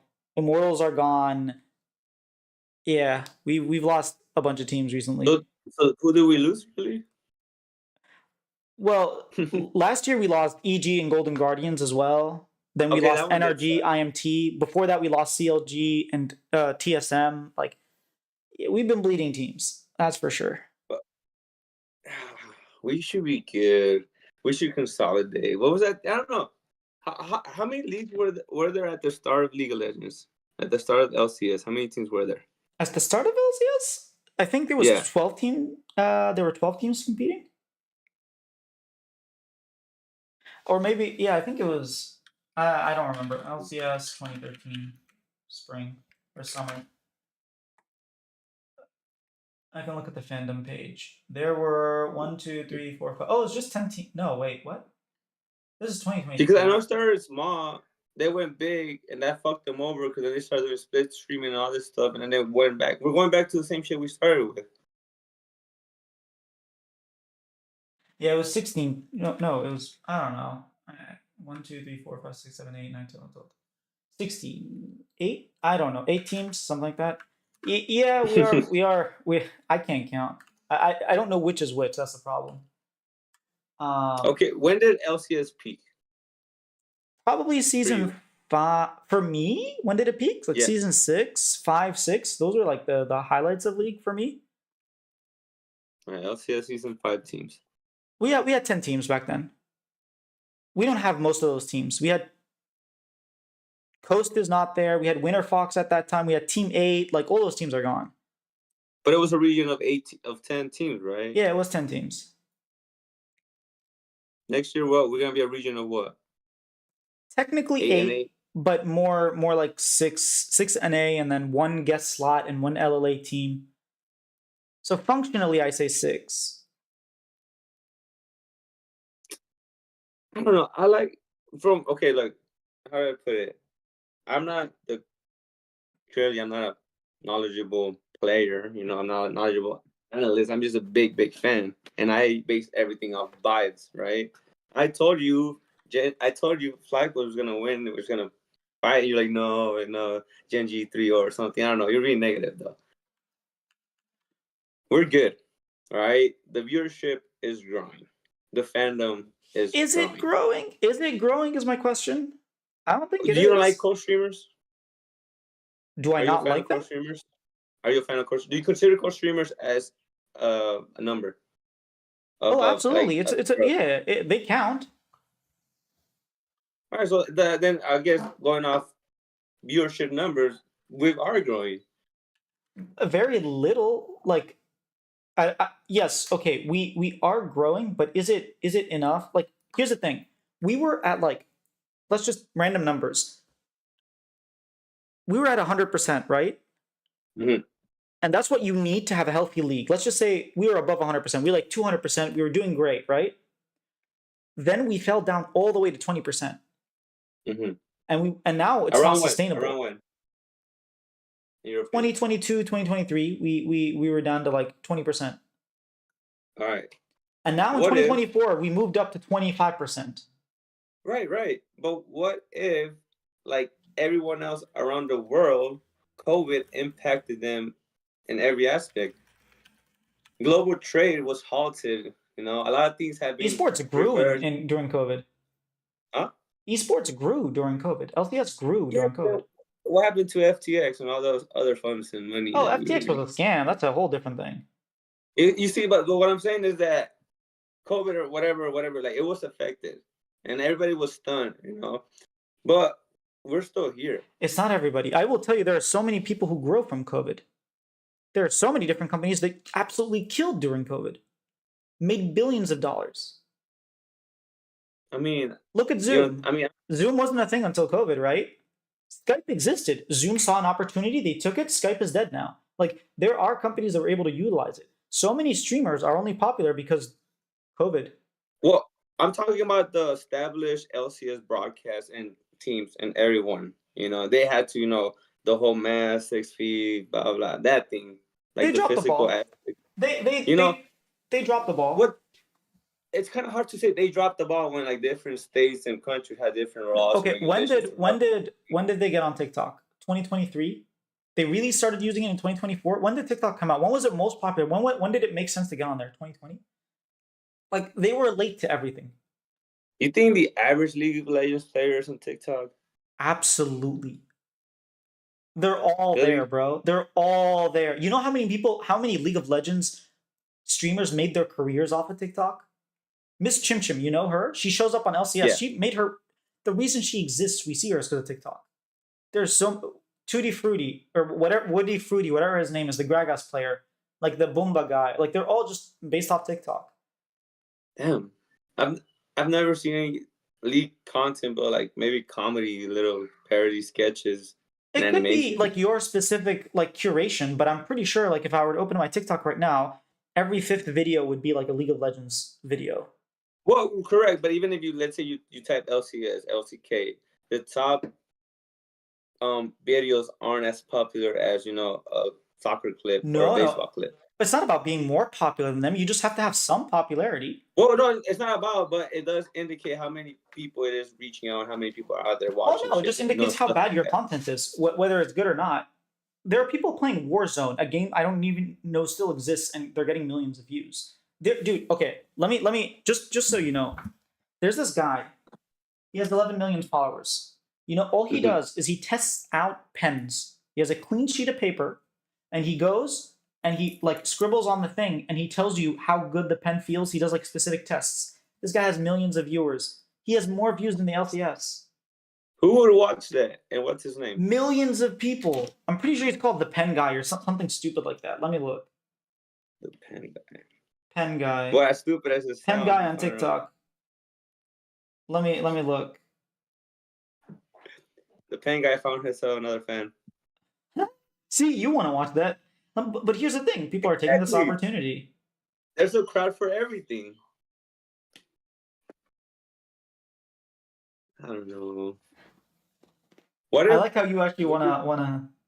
It's called the prolific. Sorry, the prolific pen guy. He has 1.4 million followers. His videos. I'm just looking at the top like 10 videos. 10.4 million, 42 million, 30 million, 4 million, 880,000, 145,000, 14 million, 1 million, 3 million, 700,000, 2 million, 600,000, 3 million, 250,000, 290,000. Sorry, 3 million. Like, you think playing LCS is a lot more interesting than watching a pen being written, okay? It's just we don't understand TikTok. We drop the ball. That's all it is. Okay, but I feel like TikTok would have only brought in viewers to the stream. They wouldn't done anything else. Dude, there are people making full-time income because they take people from TikTok to their YouTube channel.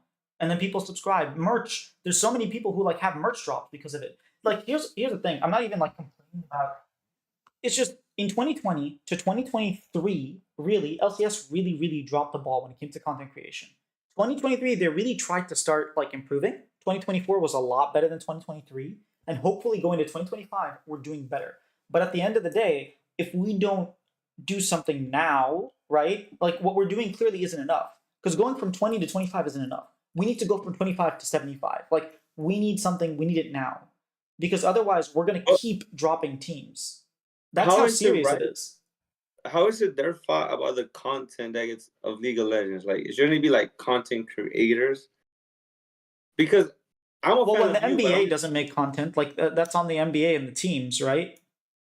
Or sign yeah, but content creators and have them make it. Do something. You can't just sit down and be like, let someone else do it, right? It's your league. You need to do something about it. I feel like people forget about the shit they say themselves every season. They just skip over it. They forget, like, oh, it never happened. Like, the whole League of Legends is dying take and stuff and memes and edit they made, like it has a toll on people's mind. And then you look back at League and then yeah, nothing ever happened. But like there's always been League content. If the creator who's been making League content for 10 years grows out of it, that's something else. But we've seen like Kadro, you know, Mm-hmm. he's been growing. So Janko recently got a why couldn't hmm? LCS do that? Why couldn't another team do that? Why couldn't we do this before? Here's my thing. People are Yeah, interested in League of Legends. I actually think what you're saying and what I'm saying is we're starting to come together. People are interested in League of Legends, and when there is the content that they actually care about, when the leagues or the people are providing, they will watch it. But we have dropped the ball, myself included, and we have not given them things for them to watch. And until we yeah. do, we're basically taking guaranteed like survivability and throwing it in the trash. Because what happens with NRG is like, hey, this isn't profitable. What happens with IMT, hey, this isn't profitable. What happened with TSM, hey, this isn't profitable anymore. CLG, hey, we're losing money on our team. Why are we losing money when we are two-time champions? When we won at MSG back in 2015, filled theaters. Like when we're starting bleeding out money and Riot doesn't give us opportunities, we're not making the content, like we're bleeding money. teams are going to continue to leave. Because, like, let me ask you a question.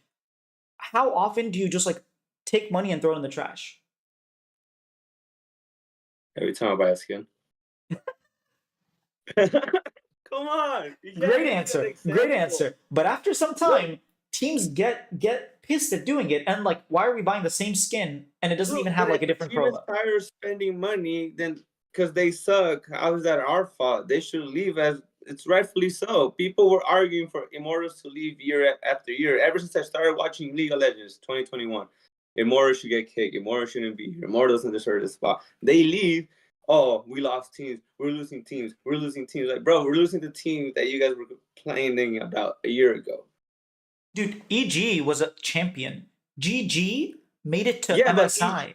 They were Yeah, their but second the best team. EG team, just because the EG team performed does not mean they were a healthy organization and Okay, had what a about Golden good. Guardians? Sure, EG sucked. Nick, I'll give you that much. What about Golden Guardians? Nick has made it clear that they didn't care about the league aspect at all. He's made it clear.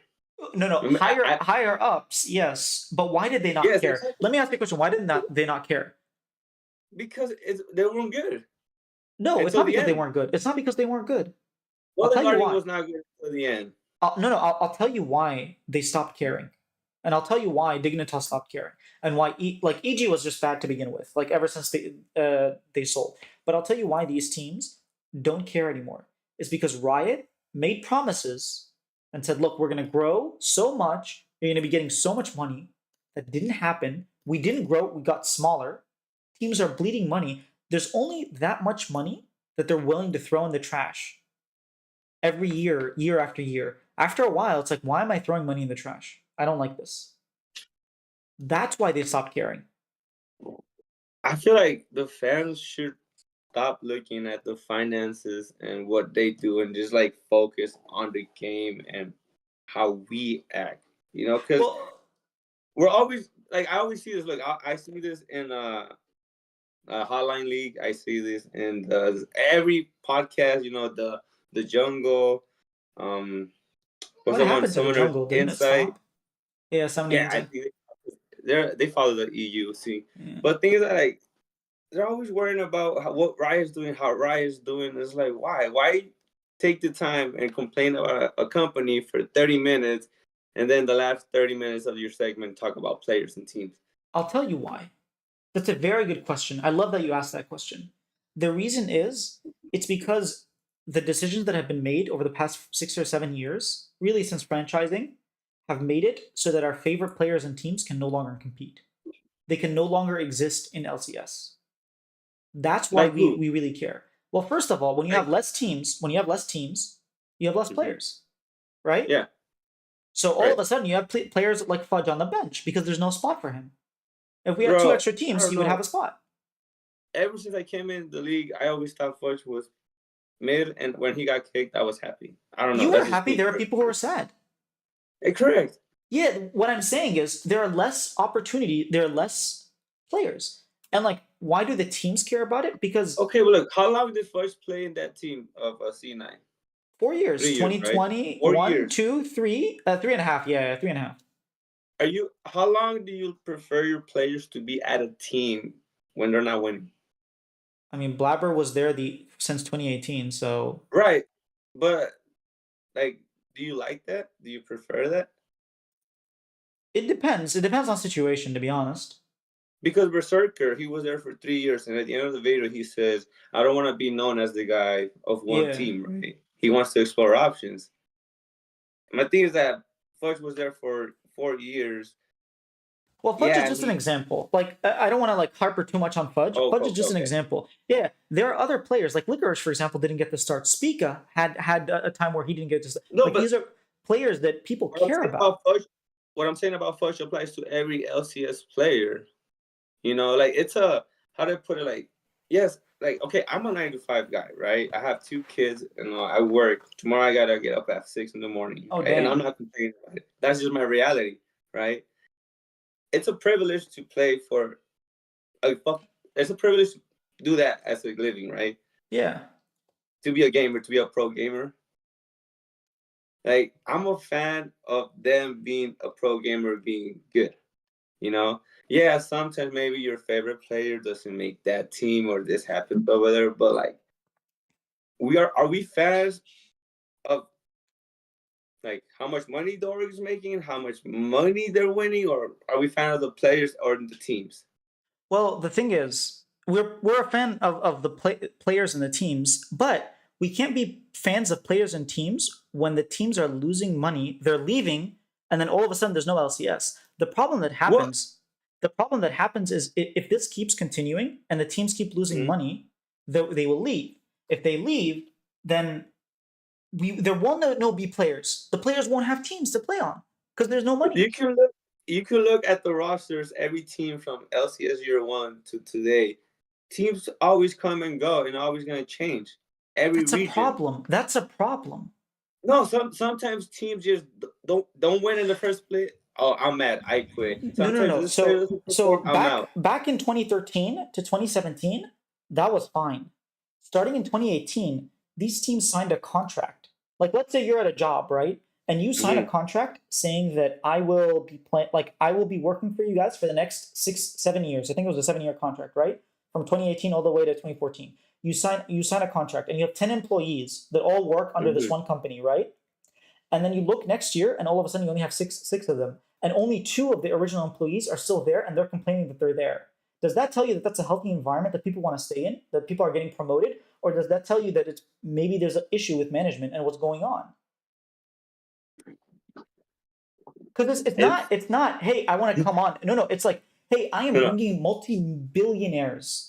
I am going to billionaires getting funding. Like I'm going through a lot of hoops. We Yeah, got the owners of like the Yankees in here. We got Golden State Guardians. We got these multi-million billion dollar conglomerates all saying we want to be here for the next 10 years. We want to be, and then they leave because it's just so negative and so toxic that they can't survive in it. They stop caring. yeah, but That's the okay. problem. My thing is like a couple billionaires losing venture capitalist money. Okay, Okay, if you were an that LLA fan, would you be saying this? Because guess what? huh? LLA is exactly what LCS can be. LLA doesn't exist anymore. The LCS can Yeah. follow suit. That is why we are worried and talking about it for the past 2 years. If you think about it, we didn't talk about this in 2018. We didn't talk about this in 2015. We didn't talk about this in 2021, even. I guess a little bit we started in 2021, but we didn't talk about it Mm, before then. Why? Why did we not talk about it? Because it wasn't a problem. But we are following the footsteps of LLA. We are slowly losing teams. And before we know it, Riot's going to be like, oh, you know what? CB LOL and NA, we're going to hack your teams again. So you go from 6 teams to 3. All of a sudden, they're going to make us just one league. There won't even be North and South. All of a sudden, they're going to be like, you know what? You're not even competitive. You're not worth the effort. The teams don't even okay. want to be here. There's no LCS anymore. And would that if that happens, are you not a fan anymore? Because that happens. There's no Like team for me to what be a fan of. How am I going to be a fan of nothing? Of course, I'm not a fan. There's nothing for me to be a fan what of. team what team do you follow right now? Shopify. I know you following Shopify, right? But Yeah. that's a new team. Okay, what team were you following before?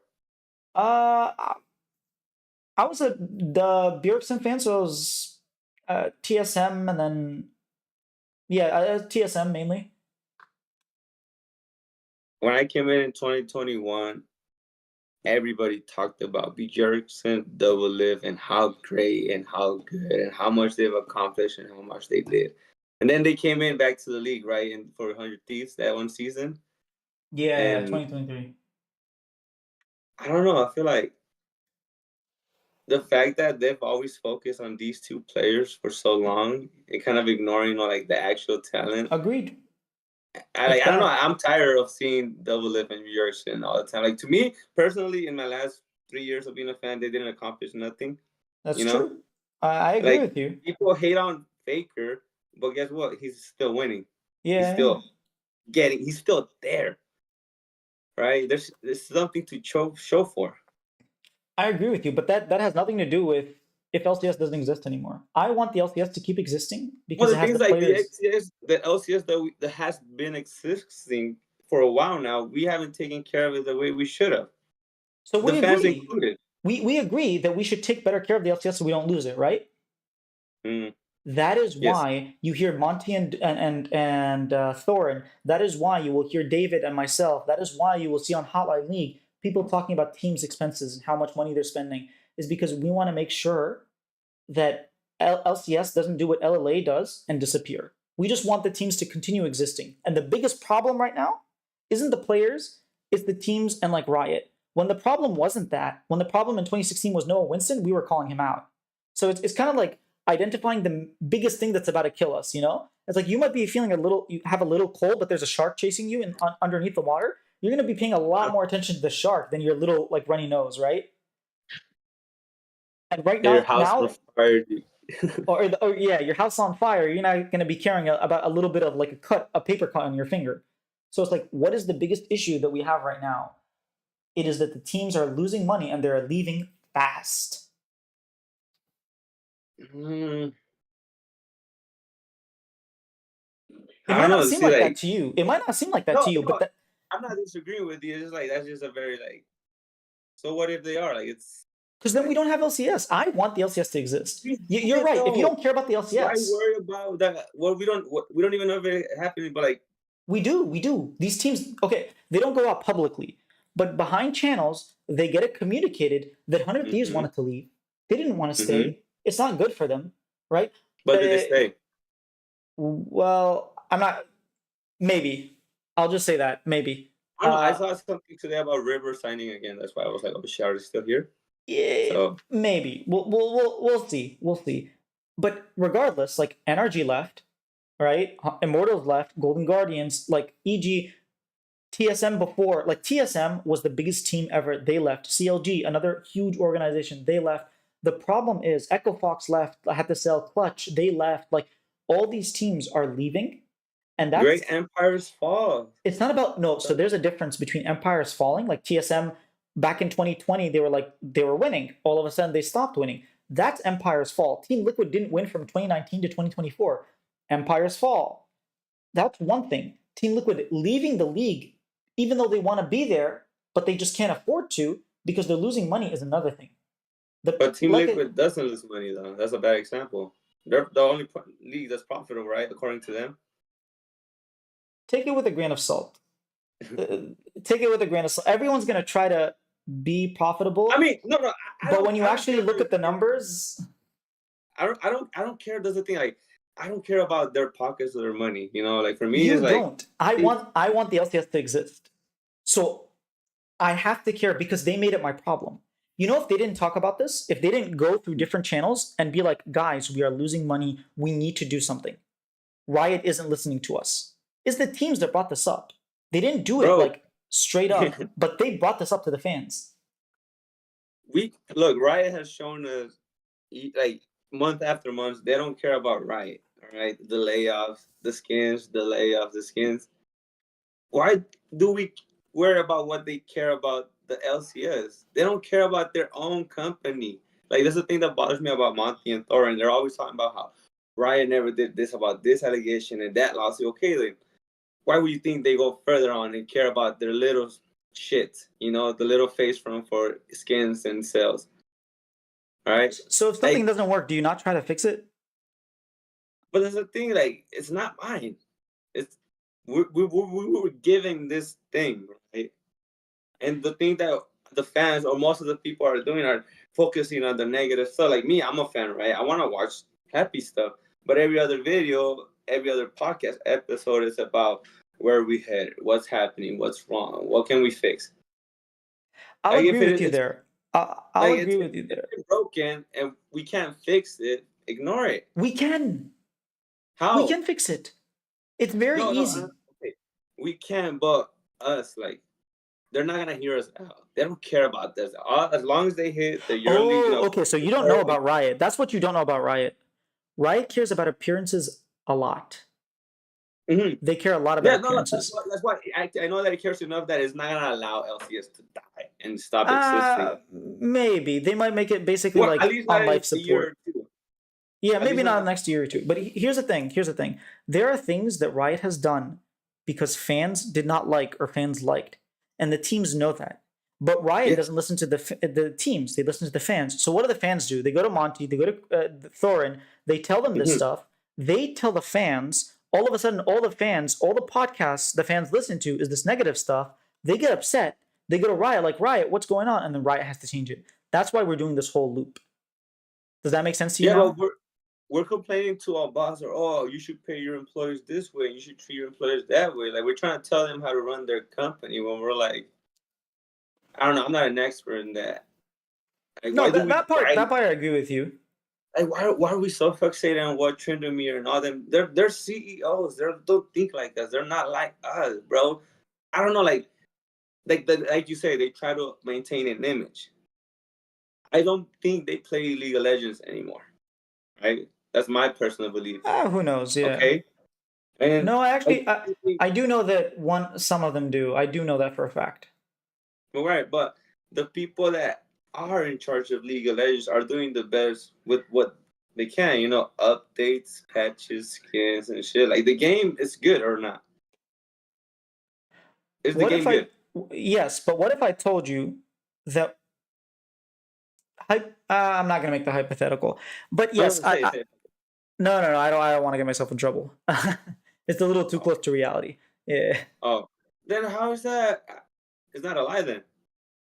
Well, yeah, I just don't want to say it, but yeah, Okay, I see.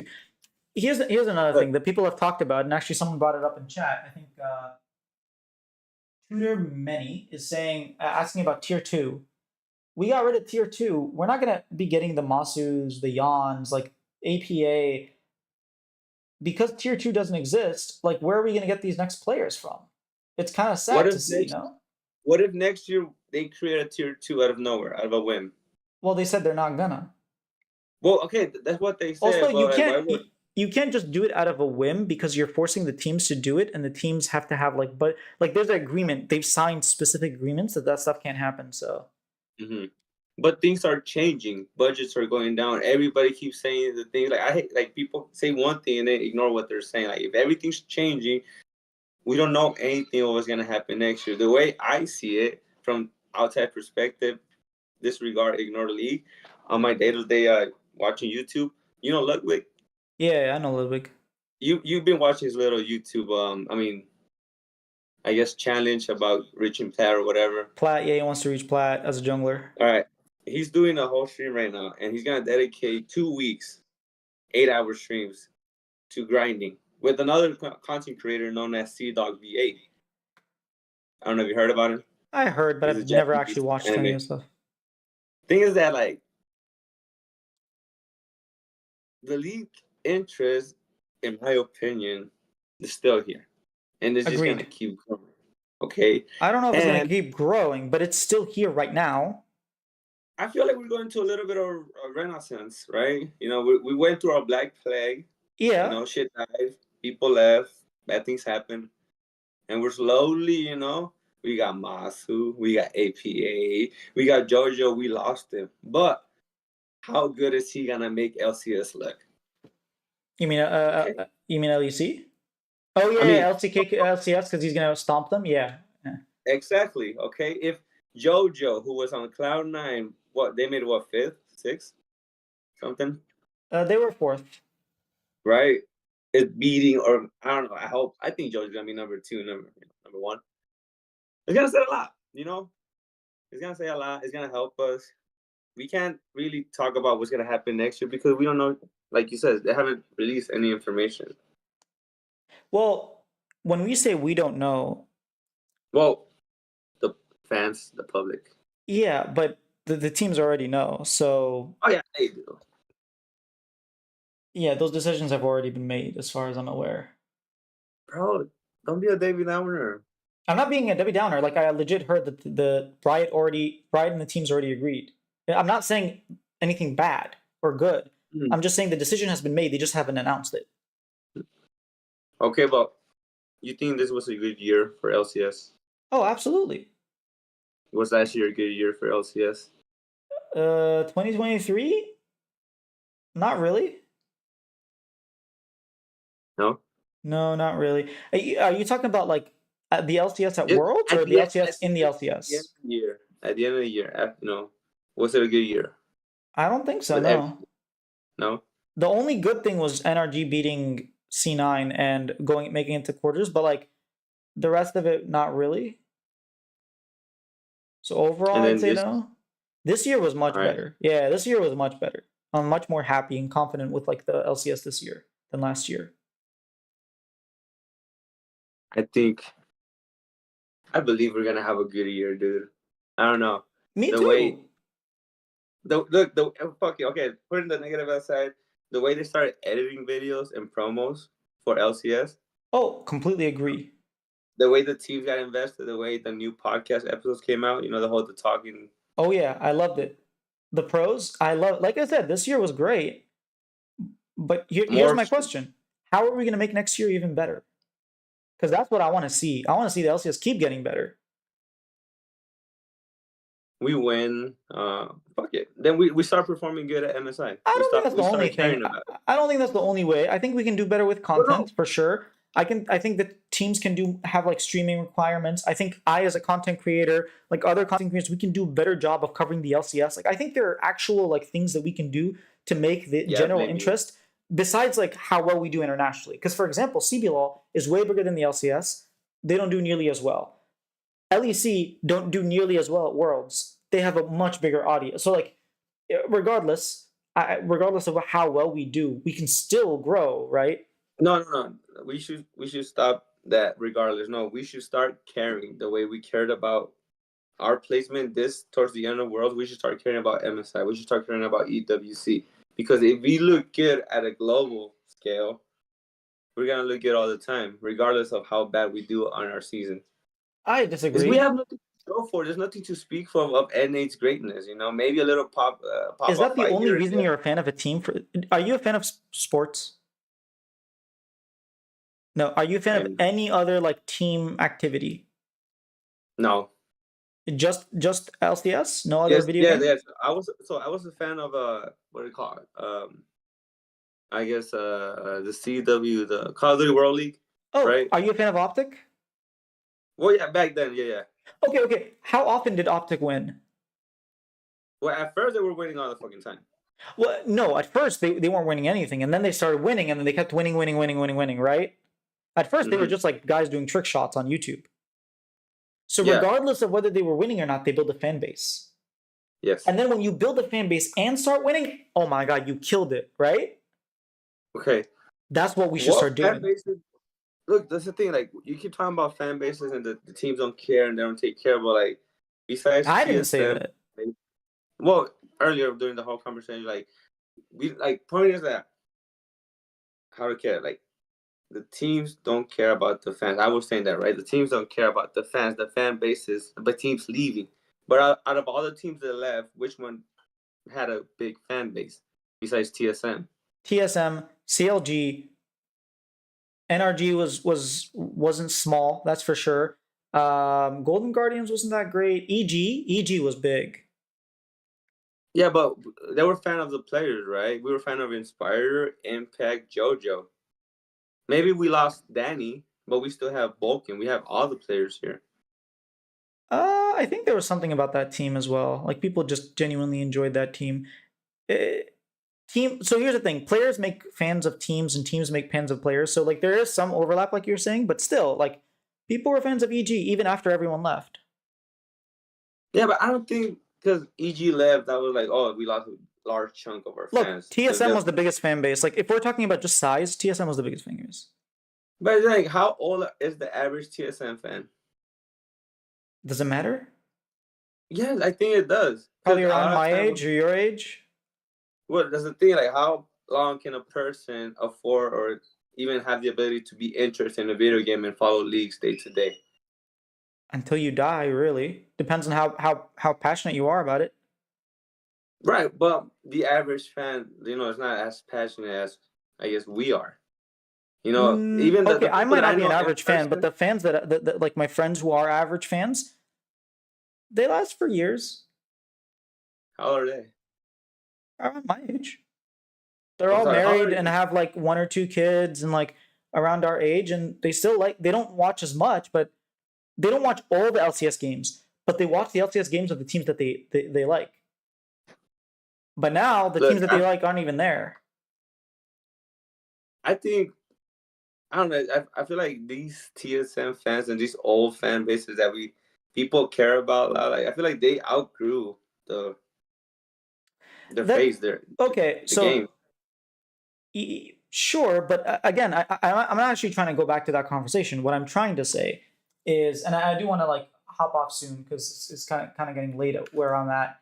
But what I am trying to say is that I want the LCS to grow. I'm assuming you want the LCS to grow as well. I want the LCS to do well when it comes to like actual competition, and I'm assuming you want the LCS to do well in competition as Yes. well, right? When it comes Yes. to competition, leave it to the teams. When it comes to Mhm. content, you need three people to be involved. You need the teams. You need Team Liquid to be making banger content like they've been making all year. You need FlyQuest to keep doing what they're doing. You need Cloud9 to kind of pick up the pace. You know, like you need the teams. You need Riot, so you need more pros. You need more like what they've been doing. They've been doing a great job. Keep doing it, and then you need the content creators around the space to start. Like you need the K-Drills, you need the Ibais, you need these people, right? So like, actually, the content's a little bit more. It's not harder. It just requires different parties, right? All I'm saying is that we all need to come together to put more effort into making LCS better, so that we can have a better league. This year we had, I don't know. I feel like at one point we had so many foreigners and all these what do you call them, like import slots, Uh-huh. right? And then slowly, so since EG, slowly you start seeing Americans and North Americans, pouring in this LCS. We did lose teams, but from my point of view, we gained players, LCS players, native players. Oh, because we lost. Yeah, we don't have much money to import players. Yeah, Even if we lose JoJo, he's always gonna be NA. that's true. That's true. We gotta use him as a cop out when it comes to worlds, like the Europeans are using Whipple and Inspired. Yeah, true. If Mad Lions do anything, we'd be like, oh, Jojo, that's North America. Yeah, I know what you mean. But like, it's gonna be hard. We grew. It was a good year. It We lost was. teams, but we lost Immortals And NRG. and NRG. But NRG clearly made a strategic, that word, decision when they bought in cheap and get paid out more. All right, there's nothing we can do about that. Clearly, their mind wasn't somewhere else. Right? They didn't win. They didn't perform, unfortunately. I mean, they did win a split and made it to top 8. So, but like, how long was the fan base gonna hold out for NRG? It's Dokla. I didn't know of Dokla before he joined NRG. I knew of Contracts, but only because of his adversaries. I knew of Palafox, but just because he's been around. But FBI, they were champions on 100 Thieves. They're the most popular part. Yeah. Yeah, with FBI and Abedaga, right? And Summit, right? It wasn't just FBI carrying the team. So yeah, but Huhi was on Golden Guardians and made it to Worlds. Made it to MSI. Short at the end. I mean, they made it to MSI, and people were very proud of them during spring. Sure, in summer, but like, I'm not trying to take away what they did just because they failed once and did something good. Like, they still did something. Most people fail all the time. It's only like one or two teams that manage to win one or two splits. There's a difference between failing at the end of the goal and failing halfway or at the beginning. Like, there's no excuses for that. Well, then in that case, NRG didn't fail at the end, right? NRG actually peaked at the end. They beat fucking G2. I've told you, G2. That's awesome. G2, the team that disbanded, that didn't make top 8 after 2 years. They made it top 4 at MSI. Like, regardless, I think we both agree that we want LCS to keep, like, this year, LCS got better. I think we both agree on that. And we can both agree that next year we want LCS to keep growing. Yes. All right. Then we'll do that. Right. I'll do what I can from my side. Whether it's like getting friends involved. Do better, in your opinion? What can fans do better? What can fans do better? I think besides interacting and engaging with content. So this year we saw a big increase in like fan art. So there's been a whole community on Twitter. I don't know if you've seen on Discord. Like, there's so many cool people making awesome fan art for like mainly Team Liquid or cosplays. Yeah, but mainly Team Liquid and FlyQuest have like fans. At C9 too, like they've been making a lot of fan art. That's stuff that like does give traction. If you have friends, like tell them to come over, watch some LCS with you. Like as if you live in an area, I don't think you have any in Nevada, but if you live in an area where there are watch parties, for example, in New York, there's always watch parties. Like go to those. If there aren't, maybe find out how you can They are. start some watch parties. Right, that's something that like can easily be done. Um, if you need more information, like hit me up. I'll like try to figure some stuff out. But like there are, I think in general, being a little bit more positive with the players, like reaching out instead of like crapping on them for losing, you praise them for winning. You know those things do matter.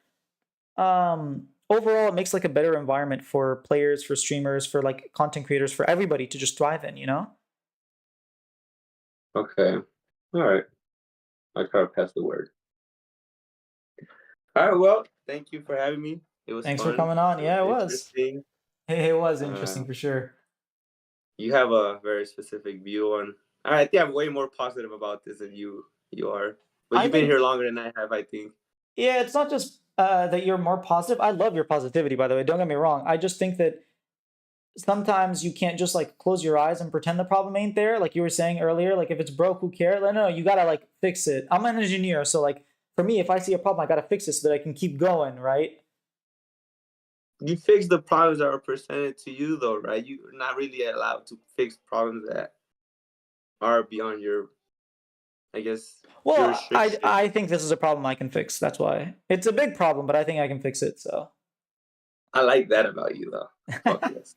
thank you. I hope finally someone. I hope you don't get big enough that you become like whatever. You ever notice? Never mind. What did I say? I hope you never get silenced by Riot. By riot? That's just Nah, nah, nah. I you wouldn't. know. I don't think I care. I'd rather be me and like just riot, be like, you know what, we're not letting you do any interviews anymore, than be silenced and still do what I do. Like, I see what you're saying. Like, I can Okay. kind of guess who you're gonna talk about, but yeah, hopefully I'll continue to be me. All right, I'm gonna clip that. I'm gonna save it. I'm gonna hold you accountable to your word. Yeah, you All right. should. You should. Because All right. I Well, genuinely thank care for you. this esport. I love it. I can tell that you love it too, and that's what we're all. At the end of the day, we're all fans.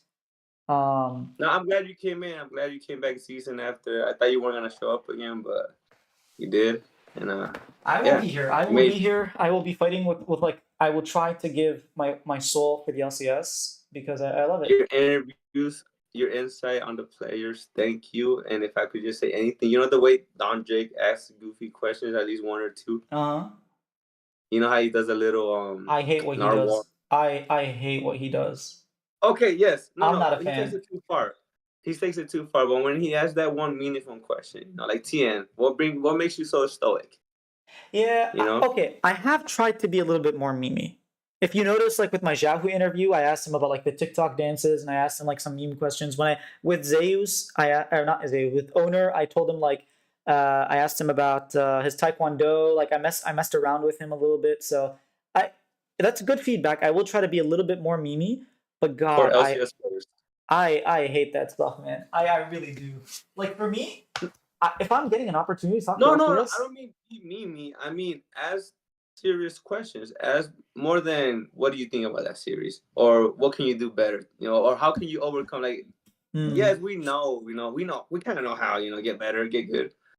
As like deep, doesn't have to be funny. that's Doesn't what have to I be try just to make do. Maybe I'm not humanize doing a them. good job, but I try to ask like, okay, why did you pick Maokai and Well, no, DeLeona? Like, sometimes fuck the game. Like, what I made care you about like? the game. I care about it. That's Oh, what I'm yes, asking. correct, correct. But what do you have for breakfast today, or what do you like to do before you prep a game, or what's your preferred pose when you're gaming, or how I do you see. I angle your see. All right, energy? I'll keep Like, that in mind. help us get to know the players. Humanize them. I see. I see. All right. Yeah, All don't make right. them seem like NPCs. Yeah. Okay. Okay. I'll keep that in mind. Okay, I have like a whole all note right.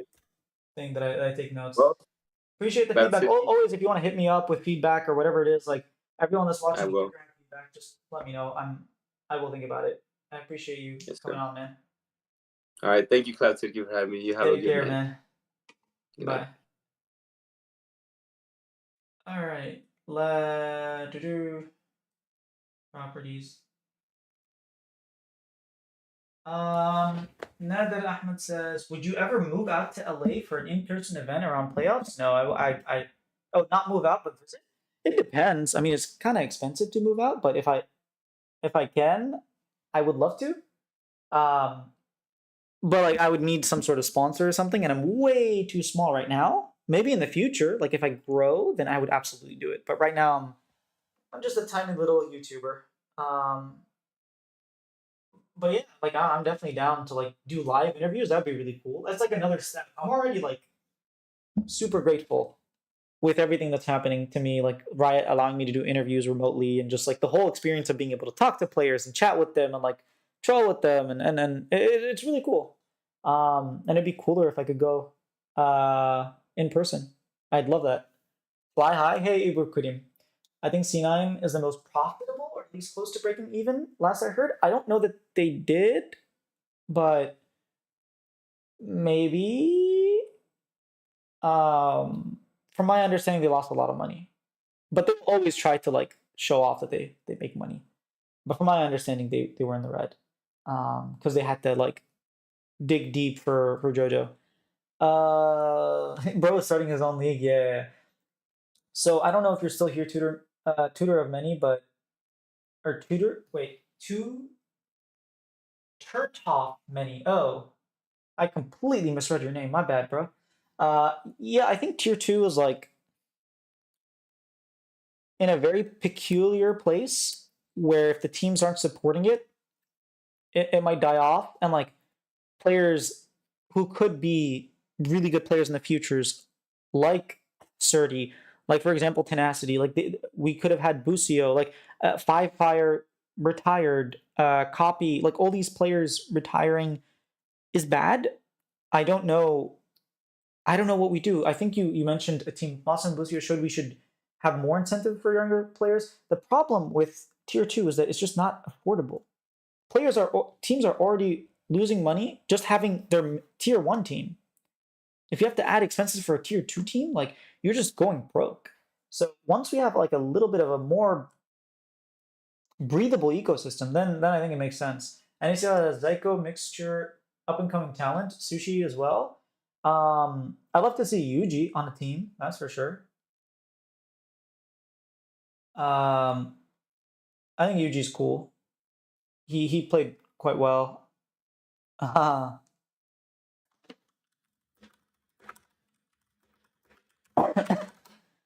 yeah, I think there's a lot that comes into it. Like when it comes to like actual finances, which is what really stings. Like if it's just teams are lazy and they don't want to invest, that's one thing. But I think teams need to find different ways because Riot isn't going to monetize you. Riot isn't going to give you money. You have to acknowledge that, and you have to find out different ways of selling sponsors or figuring out like growing your fandom, kind of like what FlyQuest is doing, so that you can actually afford doing stuff.